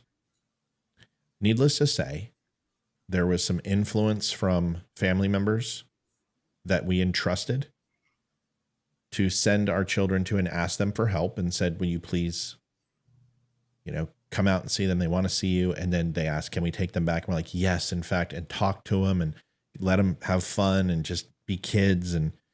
And something very Machiavellian took place. And I'm not going to go into that either. I'm just going to say that the kids were brought back supposedly in a non-safe environment where there was supposedly extensive physical and mental abuse taking place, which was a fabricated lie. And they took advantage of it and asked my children to collect data against us so they could contact CPS and ultimately take the kids away and raise them themselves, because unbeknownst to me and my wife, the devil is sometimes the closest people to you. And there'll be arguments about it, and there'll be, oh, I didn't do that, but we know what happened. And we're clear because we have testimony and we knew. So about 3 months ago, there was a knock at my door, and I came out and I was arrested. I've had a couple parking tickets. I held a clearance, one of the highest clearance in the military. I have some of the most well-behaved, loved children on the planet. I have never, ever gotten in trouble with the law. I've never, ever had anything remotely like that happen. And I knew everything I needed to do because I'm a purveyor of the law. And I knew the moment that I saw my camera, I said, honey, there's 2 cop cars. One of us is about to be arrested. And I said, it's probably me, so I don't know why. Well, let's go find out. So I walked out. And I'm not going to talk about the police officers because it's not important. I'm not here to damage anybody's reputation. I'm not going to damage CPS's. And I almost rained fire from heavens above on everybody who was involved. But I'm not going to do it because it's petty. So I was arrested. CPS was here. My kids were at school. They came into my house. They interviewed my wife for just like 4.5 hours by herself, took me to the jail, booked me for something called contributing to the delinquency of a minor, which is the highest misdemeanor you can. It's an A misdemeanor, punishable up to $5,000 and 1 year in prison. And I'm sitting here going, what the fuck did I do? So I asked the detective, and they say, you're gonna have to wait till you get here. So I get there and I get in the interview with the detective, and he starts talking to me, and he says, one of your children called CPS and told the school, and the school found that there was enough evidence, and I'm here to do this investigation. He's like, do you want a lawyer? And I said, no, I don't want a lawyer. Why would I need a lawyer? Let's have a conversation. And I answered his questions honestly and truthfully, like I've always known to do. And I admitted the things that I needed to. And I simply denied all physical issues except for the spanking. And adamantly said it was not excessive in any way, shape, or form. And then I got questions, hundreds of them, about things that I had never, ever seen or heard in my life that made any sense. And I couldn't understand where it was coming from.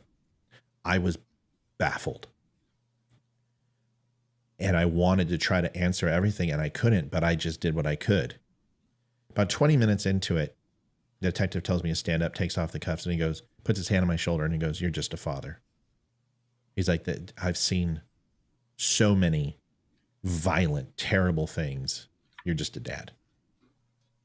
And then I was subsequently released. The magistrate set me back in the home with no bond. All I had to do was show up. I was released on my own recognizance. You don't do that to people who are family and wife beaters, who are dangerous. You don't do that. So they let me back in the home. Because I went back in the home, I can't go into a bunch of details, but because I don't want to, but I will tell you that somebody made a huge mistake. And the next day, everything was fine. We had a great talk with my kids. We started to heal.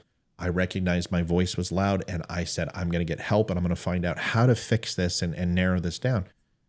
And the kids admitted there was a lot of lying and a lot of deception, and a lot of it was made up, about 98% of it.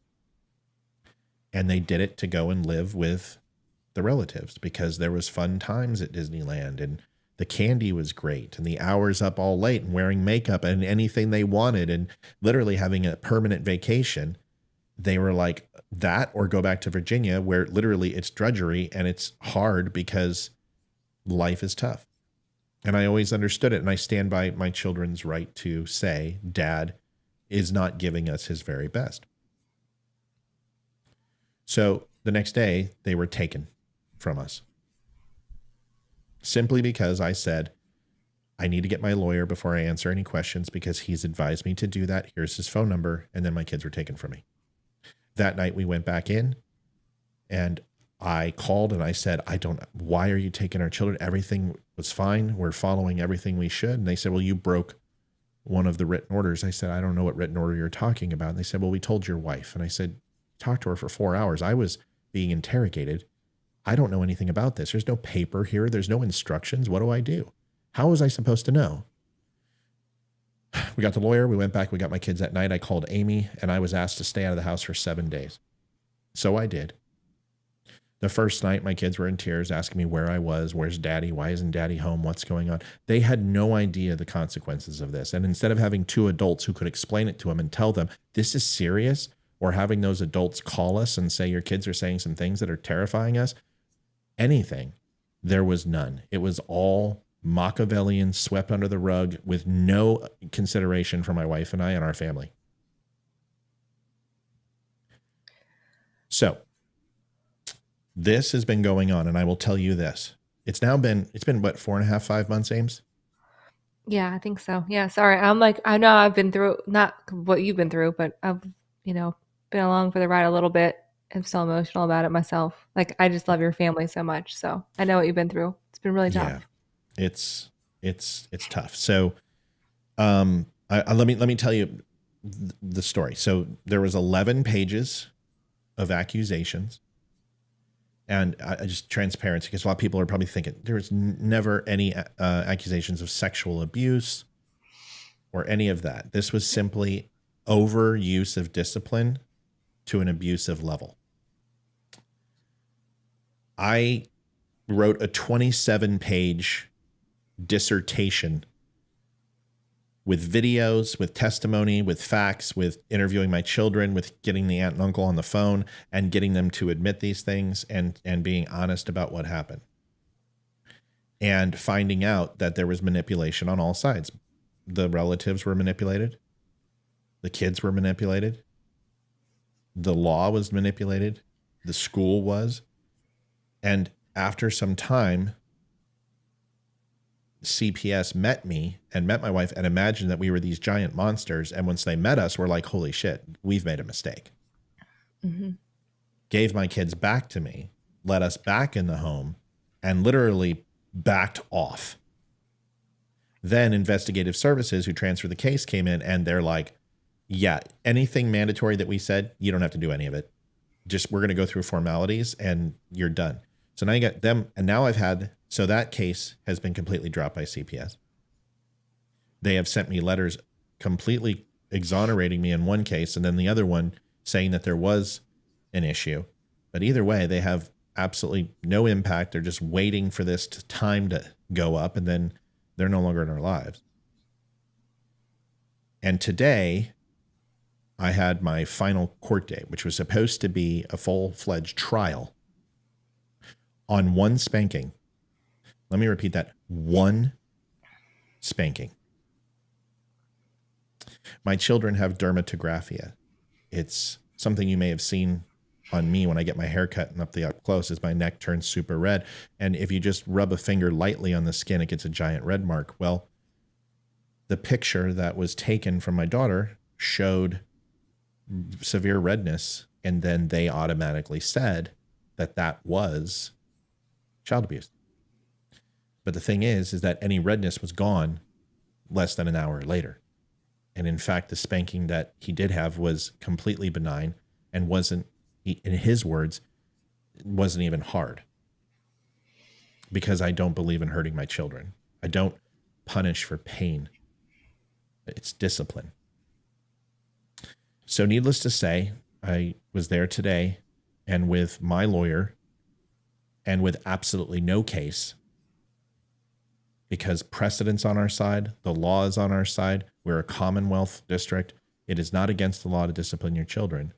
I was completely cleared of every single thing. There was no case brought.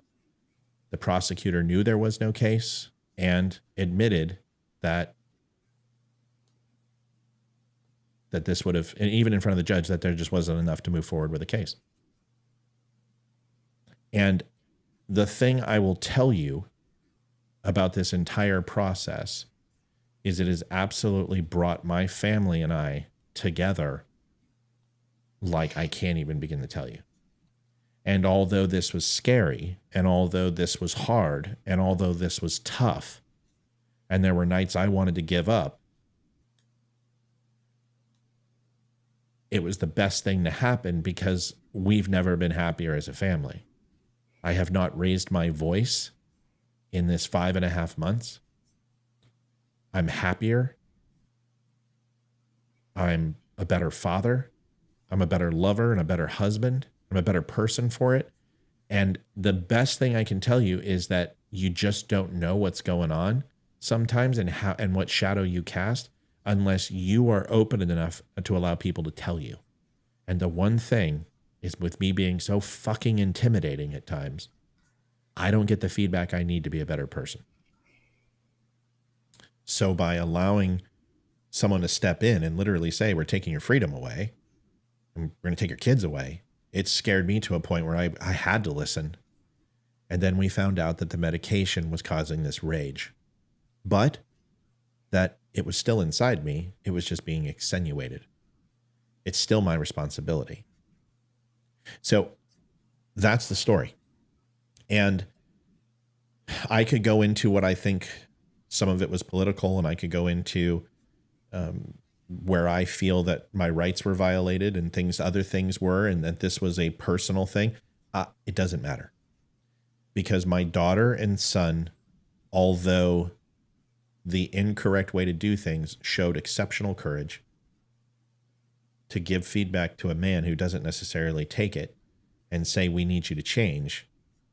And if you're a parent or you're a son or you're a daughter and you're angry and you're frustrated and you're looking at somebody and you're blaming them, stop and take a second and look at yourself. Because it very well could be you. And if it is, you have a responsibility to yourself and them to address it, fix it. So I can't blame the CPS. I can't blame the officers. I can't blame the prosecutor. I can't blame the state, because in the end, something needed to change, and it did. But it was hard to hear the things that were said, and they were blatant mistruths. Blatant. So anyway, there's the story, and I wanted to tell you. Okay? Amy,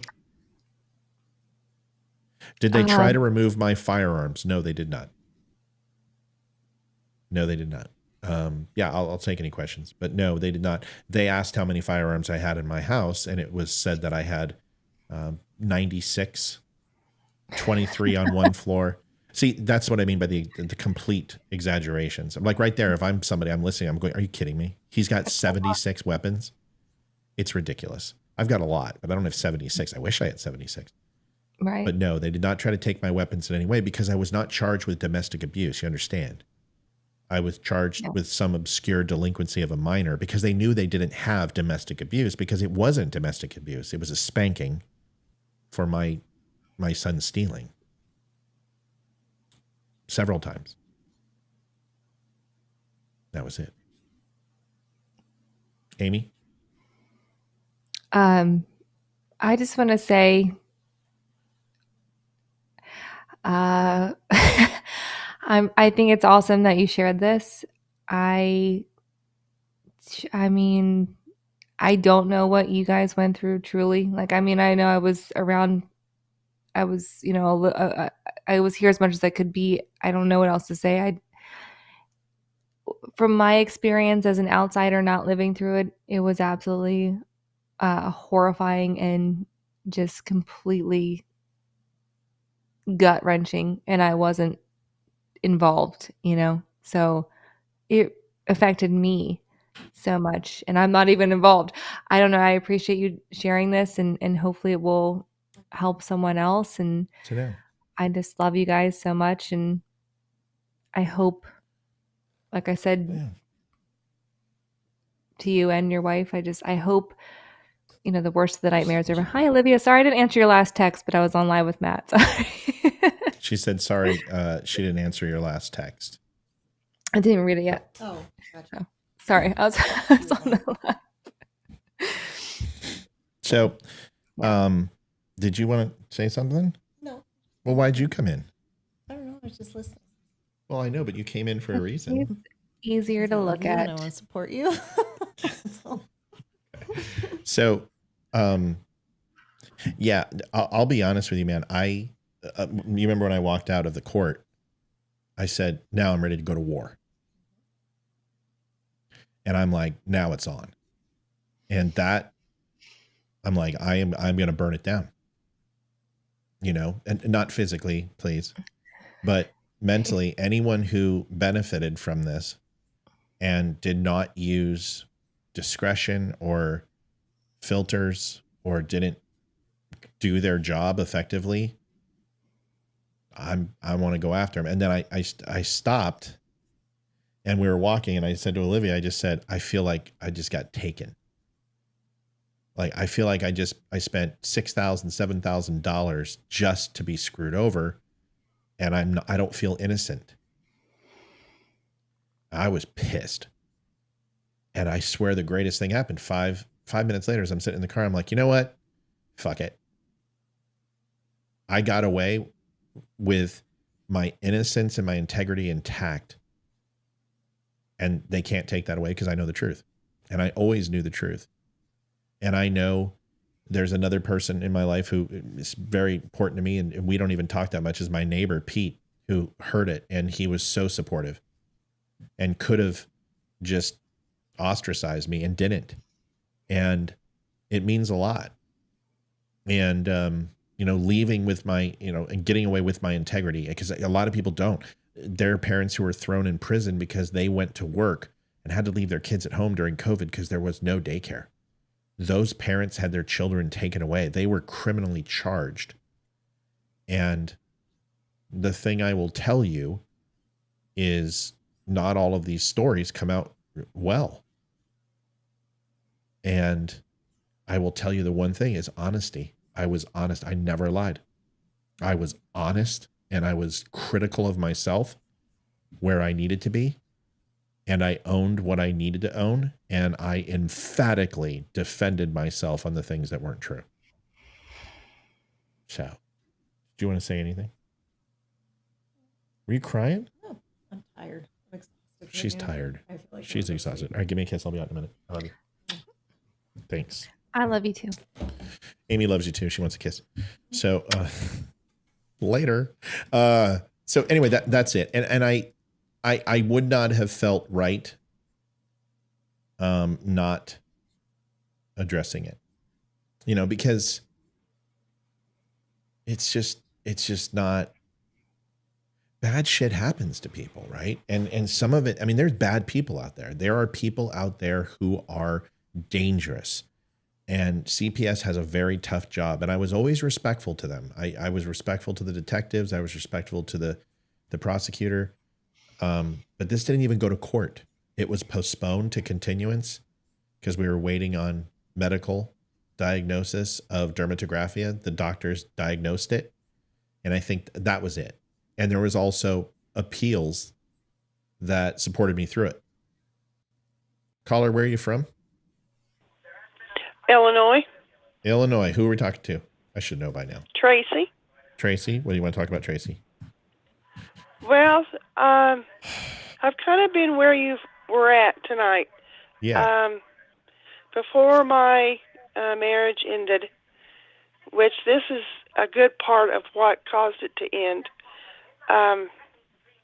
there were actually several incidences of abuse.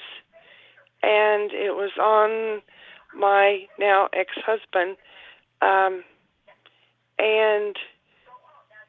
one incident happened in Illinois, and then the other incidents happened when we lived in North Carolina.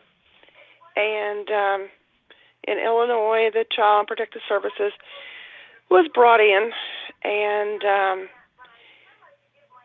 although, you know, at the time I wasn't sure if it was actual abuse. And it may not have been. I mean, my husband, who had big hands, had put his hand on our infant daughter, trying to hold her head still to get her to eat. And I didn't like it, and I said something to my mom about it. And she immediately turned and let my oldest sister know, who worked for the Child Protective Services. And she made a report, and they came to our home when we lived in Schaumburg, Illinois. And, you know, it ended up being unfounded. So, you know, that was the first, I guess, strike against us as a couple.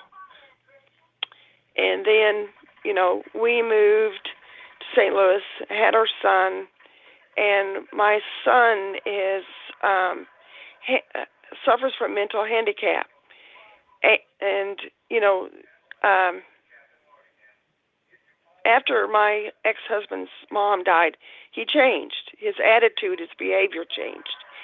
And one day my son was trying to reach out to his dad and hug him.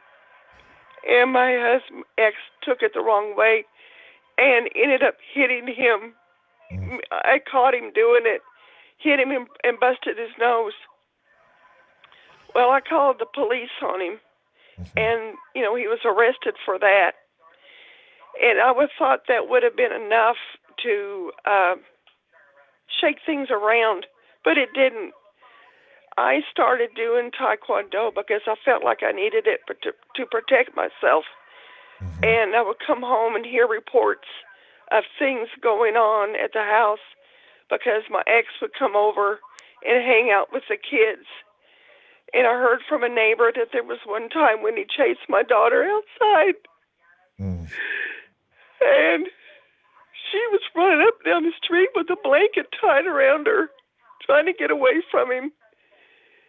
And I made the effort one night as I was gone to my class to come home early. And I caught him in the process of unzipping his pants and going into my daughter's room. And I immediately went and called the police. And he was arrested again. You know, so there are times that it does happen.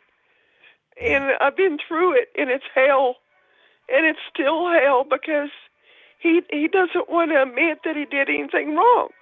He doesn't feel like it's his fault, that it's my children's fault. And it's not because, my God, they're handicapped. You know, a handicapped child is not going to know this crap. That's adults. That's adult stupidity. And, you know, I'm sorry about what happened to you, Matt. I sat and listened. But, you know, there are some, as they say, there are monsters. There are monsters out there. And I used to be married to one. Mm-hmm. And now, you know, I'm divorced. I'm living in Illinois. We have somewhat of a relationship. But I can guarantee you, Matt, because my ex is still so angry at my son because of the time he got arrested, that I can guarantee you they will never go see him. I don't care if he has the Fifth Army and the Marines there to protect them. They'll never go. Because I can't trust him. Don't say that. Whoever said that in the background, don't say that. Otherwise, I have to disconnect, and I can't. I don't want to lose this story. So please don't say that, because if I hear that, I have to. I get it.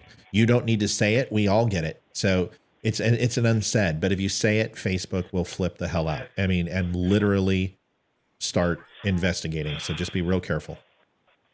Okay. I'm sorry, Tracy. Listen. The most important thing I've ever realized is that I would always try to protect my children with my life, and I never wanted the things that happened to me happen to them. And you know, you have to forgive yourself too, and it's a lot of emotion, and you have to find a way to process this without seeing yourself as part of the blame, because it sounds like you've done everything you could and were as strong as you could to make sure that your family was protected, and that takes a lot of guts. It's hard and it's messy. And anyone who pretends that they are perfect and that they don't have this happening in their life or some form of this, we've all experienced things like this. So, Amy, what do you have? I know this is hard for you, kid. Have you got to go? Yeah, I actually don't think I can. I mean, I no disrespect to anyone. It's just Matt knows, and I can't talk about my stuff yet. So yeah, I think I have to. I think I just have to go just to cover my ass. And yeah, I think you do too. Why don't you get out of here? I love you, and I thank you so much for being on. And I know this has been hard for you to listen, and I want to give you a chance to. Yeah, no, I'll just say this before I jump off. I literally love everyone here, and anyone who knows me, which is none of you, except for Matt. My kids are my freaking entire life. I love them with everything I have in my freaking body and more. And anyone who's gone through any kind of trauma, or your children, I can't. It's incredibly it's gut wrenching. I can't relate on the level of most people, but I can relate on a level, and my heart breaks for everyone. And yeah, I don't know. I just love everybody. Sorry, I'm going to cry. No, don't. It's dude, this has been a crazy ass journey, right? Yeah. I mean, and now I've got to get this expunged, and that's going to take 6 months. And this is an appropriate hat for today. I didn't plan it, but there you go. Oh my God, I know. But more importantly, I'm going to leave one little piece out, or say one little piece about this real quick. Is one comment was made that really was the epiphany of me saying this was personal, and this was an absolute attack on my family, coming from other family, is when a comment was made to my daughter posthumously from this event.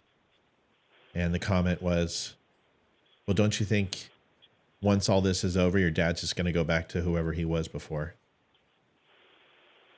And that's all I needed to hear to be vindicated and know that this was a personal, deliberate, and Machiavellian designed attempt to destroy my family. And that is the only ill I'll speak of anyone in this. And, you know, it's that hurts the most because this isn't the first time. And, you know, being a little naive and young, I've always tried to seek acceptance from my family, and I've never achieved it, ever, from any of my family. And now I have to go through life knowing that I never will. And honestly, I don't give a fuck. For the first time in my life, I just don't care. I don't care. And that's honestly, I have slept like a baby. I slept yesterday for the first time all the way through, and I was just like, I didn't even blink. So it's been a great learning experience. It's been a horrible learning experience. It's been emotional, but ultimately come out, you know, better the other side, I guess. I just want to say to that point, and it's really hard when you're going through something tough, and not a single person in this chat right now or who will watch this in the future has not gone through a trauma that's been life-changing.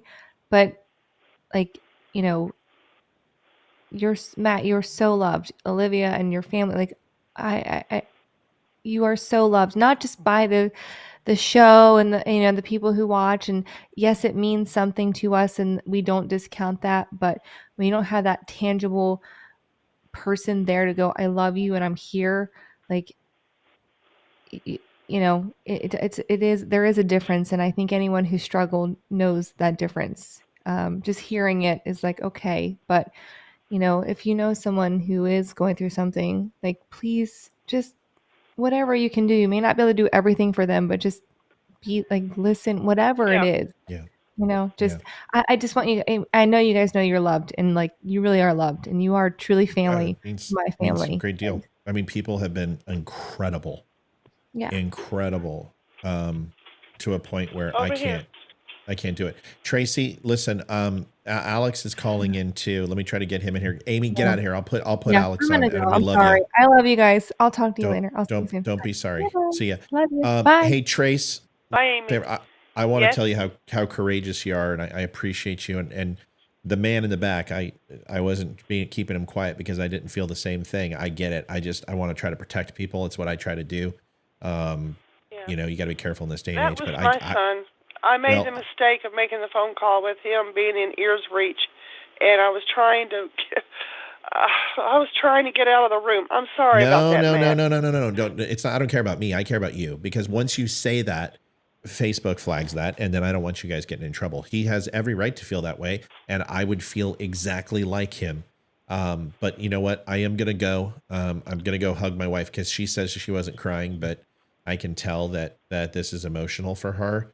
And you know, seeing the person you love being taken away in handcuffs is not a comfortable thing, and she didn't know what was going to happen. I mean, we're pretty sure I wasn't going to go to jail for a spanking, but that's truly part of me didn't want to bring out this story, Tracy, because I want to show my innocence in this and literally lay it out. And you know what? I just have to trust that I don't need to do that. And if anybody wants to question me, I don't give a shit. I don't have anything to prove to anybody. I know what I did. I know what I didn't do. But when I opened up this can of worms, I'm like, I almost want to lay out the entire case. And I'm like, it's just not worth it. You know, it just isn't. You just got to learn from your mistakes and own what you own, and then try not to have them happen again. And I'm pretty excited that we've had a really good run where everything seems to be dialed in. Hayden is just doing great in school, doing great in life. Ethy is just killing it. Olivia and I are in a good space. And I think, you know, we're on the path to recovery. So. Well, good. I hope you are. All right, my friend. Thanks for calling in. I'm going to chew some fat with Alex for a little bit. Call back in, Trace. It was great to hear you. Thanks for sharing your story with you. And I love you. And just please forgive if you have any of that animosity towards yourself. Let that shit go, because it's not you. You didn't do anything. You did everything you could. You were a matriarch. So thank you. You're welcome. All right, Bubba. Talk to you. Alex, what's going on, man? Been a while. Hello. What's going on? How's life? It's okay, I guess. Well, how is things are going? So when all this were happening, you were actually in that cabin, if I'm not mistaken. Yeah, you remember? You remember when I was in the cabin and I did the show from there, And I had to fib because I couldn't, and I want to apologize to people because I had to lie. I couldn't tell people why I was in that cabin, but I was about 7 miles from my house in Bluemont at a equestrian ranch, and they had a bed and breakfast here, and it was fantastic. It was a great place. But I did the show from there. That's absolutely right. That 5 to 6 days that I was out. Yeah, because I remember. I remember. Yep. So yeah. So I was out that time, and I wanted to tell everybody, but I mean, this was an open case that I didn't know where it was coming from. I didn't understand where it was coming from. I knew that this wasn't really who my kids were, and something was happening. Like something was just, and every time we started comparing notes, we found lie after lie, and it was like, holy shit! How did this happen? I had a really good lawyer, and I have a really critical mind for never forgetting anything people say. And I was able to discern and put it all together in the pieces and realize what had happened and how the dominoes fell. And my kids are very convincing. And, this will take years to get past it, but I don't blame them. I don't, it's hard I'm a father. I love my children, and, it is what it is. Well, It's tough, I'm though. glad it would turned out the way that it would be. It turned out the way, and then you had a detective that was very, how do you call it, in a way supportive. That he actually understood you. He was a decent guy. I mean, it was kind of funny. It wasn't funny. Nothing was funny, but he brought a picture up of Ethan, and CPS took a picture of his behind, and they're like, they show it. And he said, well, when Matt spanked him, the marks were gone. There is no long-lasting abuse. It has to be lacerations or deep bruising or skin tears or permanent damage. There's none of that. And then the detective comes up and goes, well, here's a picture. And my lawyer looks at it. He's like this, and then he hands it to me, and I'm like, what the? And he's like, well, if you kind of hold it at an angle, you can see a little mark. And my lawyer and I are like, if I've got to hold it up to a light and look for some sort of secret message with lemon oil and and heat, like it's some sort of secret map on the back of the Constitution. If I have to look for it that hard, how can you sit here and say that? And there were no marks. Because you're very lucky that you live in America for this. Yeah, tell me, what about it? Very lucky. No, because if this was here in my country, you would never see your kids again. Never. At 18, you would see them. The state would take complete control over them, and it would be their property. They would be happening, like they would be sent to those how do you call it, foster care homes. Foster care? Yeah. That's serious. Yeah. That happens. It's a big industry here. Norway has been how do you call it, we've gotten a few how do you call it, the European Court of Human Rights basically have condemned Norway 15 times because of human rights violations on this place alone, basically, in terms of the CPS. So basically it's like any type of physical discipline in any way, shape, or form is immediate. They take the kids. In a way, yeah, in a way. See, because I understand that the only thing, even though all the shit that was said, it was only about one spanking. Yeah, well, that's a little bit too rough. But even I'm gonna give another example. Let's say I am your neighbor and I absolutely hate you. I despise you. That's fair. I call the CPS and I come up with some stupid excuse, saying like, Matt, you did this, Matt, you did that, without even a base of evidence. The CPS will just see gold, and they will just rush your house and take your kids away from you. You see, here's the problem: is that in this day and age, you can't be innocent. And I knew that going in.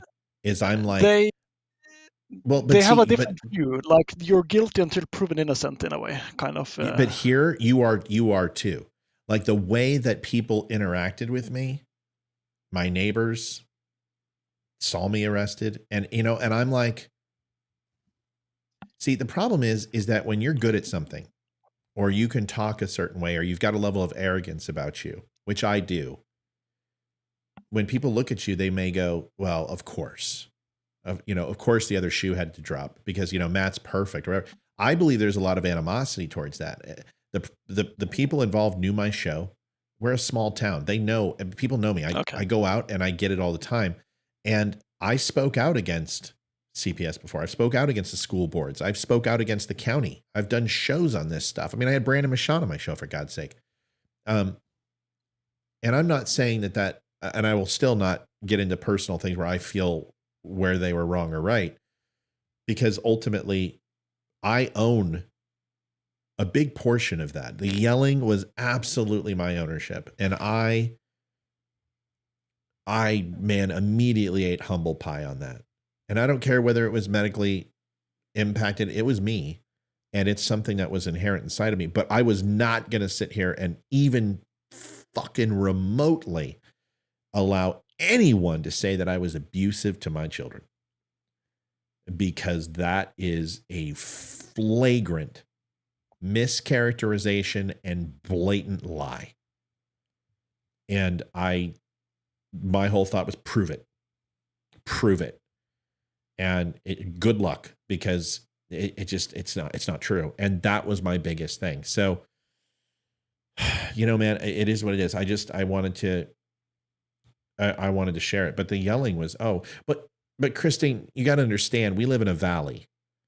We live in the Blue Ridge Mountains, and I'm up on the plateau, and we have valley going right down the middle. But yes, I mean, you can go outside, you can snap your fingers and you can hear it across the houses. That's how much of an echo. But dude, I'm loud. When I was in those rage moments of yelling, it was bad. And I didn't even know.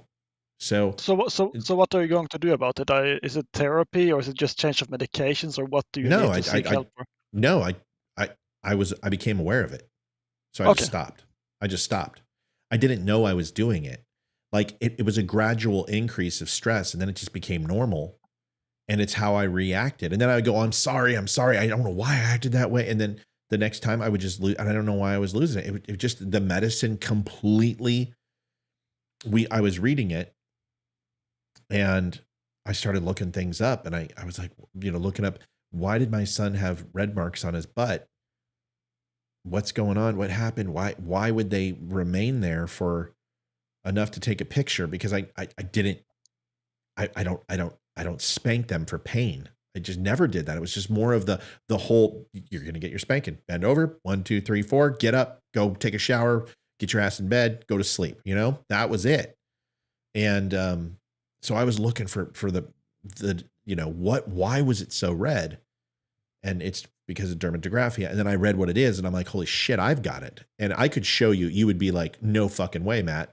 But I showed this to my attorney as I just went like this with my finger. I mean, I'm talking light, dude. You can't even hear it or see it. And I'll have red marks, just cherry tomato red marks. So that was simple to find. But when I was looking up that, I was like, you know what? I'm going to look up my medication that I've been on it, because I started thinking about how long has it been since I've been yelling like this? And I was like, holy shit, I know right when I went on this medication. I looked it up, and I saw that with testosterone and this medication combined, you can go into fits of rage. And I just, when I read that, I went cold. So the one thing about me, Alex, is that I've been through many transformations in my life to help myself grow and be a better person. I used to be very self-deprecating, and I've learned how to switch that off, whether it was the medication, knowing that I needed to stop and just making myself stop. I've always been my best friend and my worst enemy at the same time. So with the yelling, I was just like, I'll never do it again. And, people are like, you can't say that. You can't say it. You will. And I'm like, you don't understand. I'm going to flip this thing off. And since the last 5.5 months, I think there's been 2 times where I've raised my voice in more of like a, hey, knock it off. That's the loudest.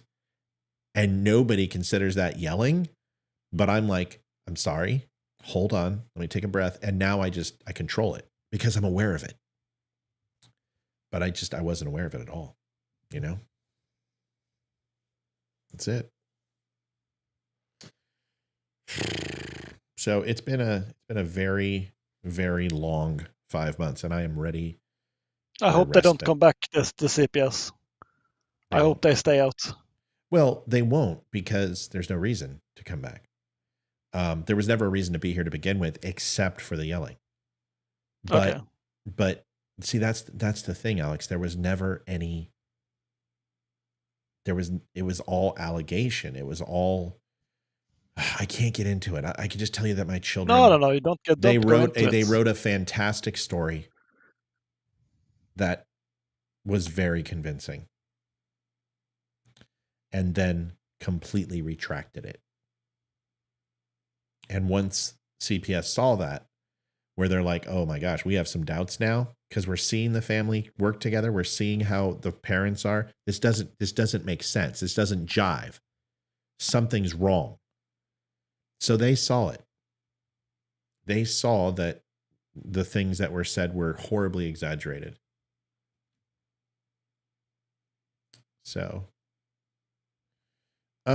Jack, do you feel that I'm not being completely, that I'm not owning the verbal side? Because I think I've completely owned that. I've said that my children have every right to say, Mom, Dad, we don't feel that this is the right type of interaction, and it scares us and it bothers us. But I don't, maybe you weren't listening earlier where I said that they didn't have the platform to come to me on. So I completely own that. I own that with the detective. I own that with CPS, and I openly admitted that. And yes, yelling can be a form of abuse too. But you're talking from a legal standpoint and from more of like a metaphysical standpoint and emotional standpoint. And from metaphysical and emotional, I agree with you.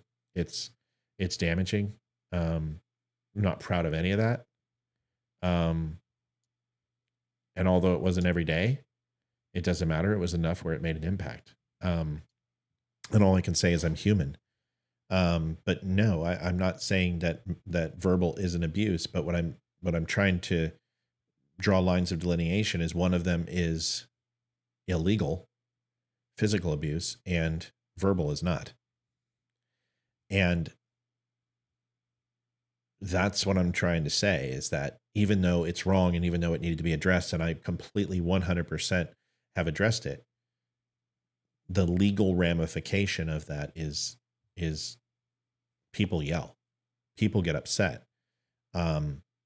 And the counterpoint to your argument is, although yelling isn't right, it shows restraint, that you're not breaking things and you're not hitting and you're not doing that stuff. Your frustration is being outwardly demonstrated, and there's casualties to that, and it's not productive and it's damaging. You're absolutely right.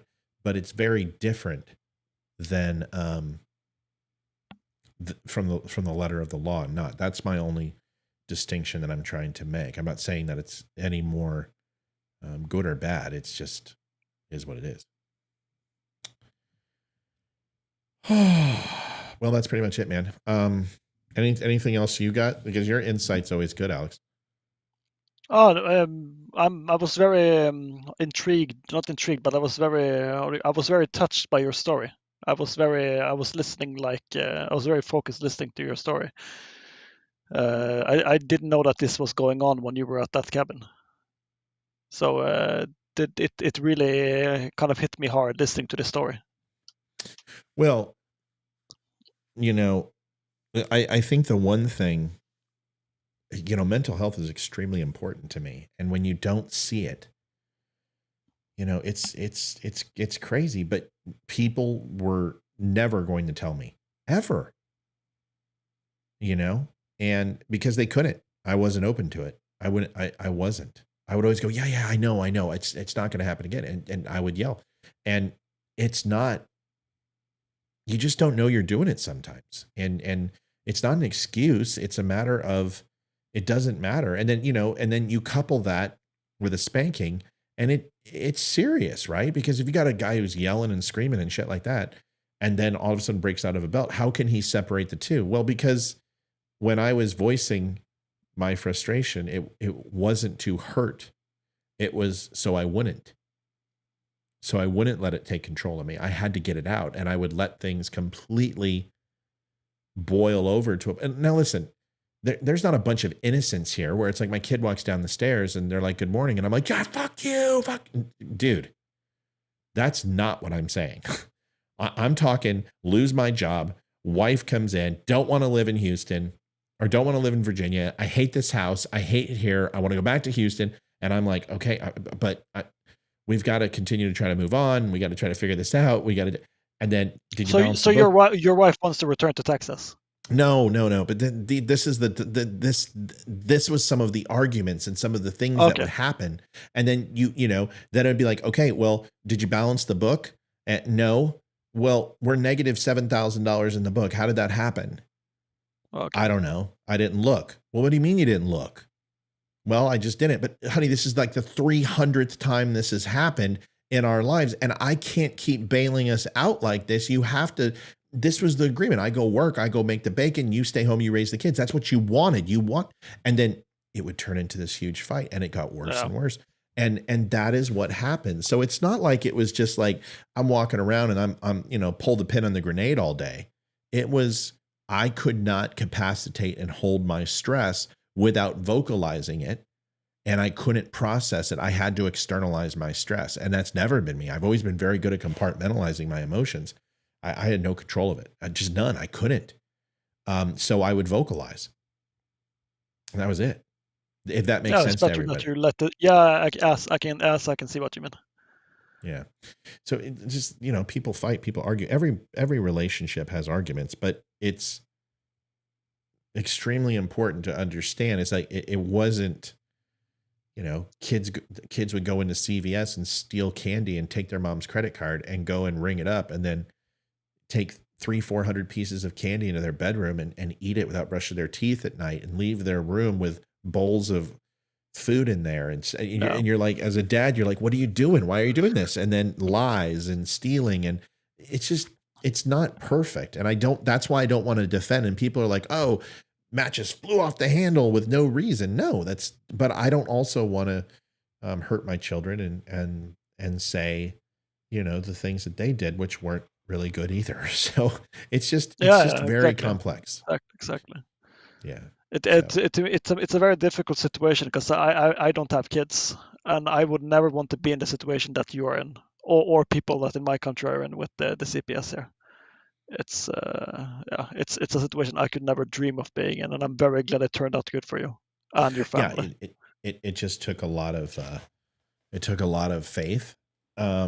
Olivia says, I didn't make it very easy when we first moved to Virginia. I wasn't a very nice person. Honey, I appreciate you falling yourself on the sword, but it's not needed. Listen, guys, I didn't want to do this. And see, this is what I wanted to stop, which was get into let me defend myself by saying how bad,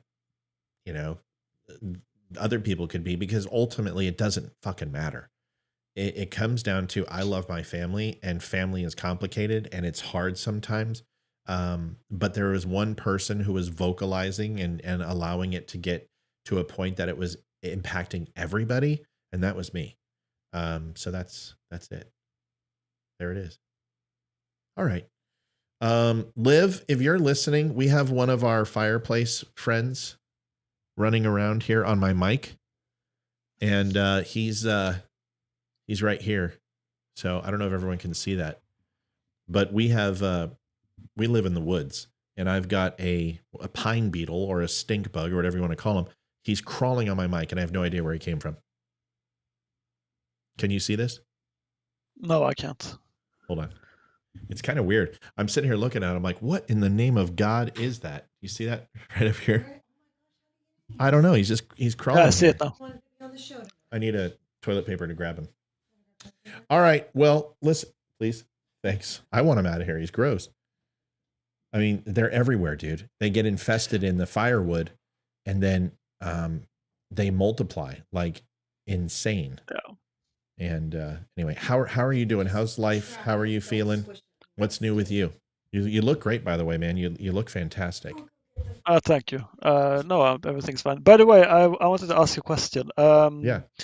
In regards to behind the scenes of your equipment on the Don't Unfriend Me show. Yes. Oh my God, I meant to. I'm sorry. I've been busy. Go ahead.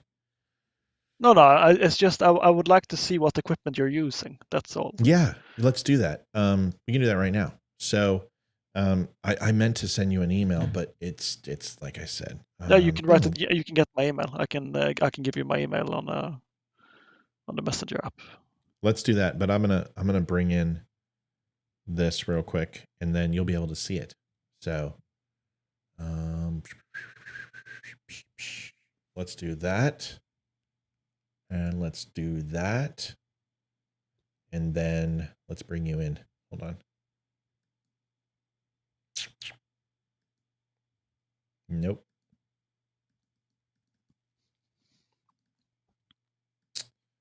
And there you are. Okay.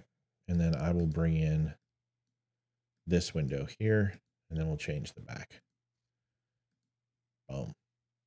All right. So as soon as this phone restarts, I will connect it and I'll show you everything. All right. Just eat it. It's protein. No, stink bugs do not. They're not protein.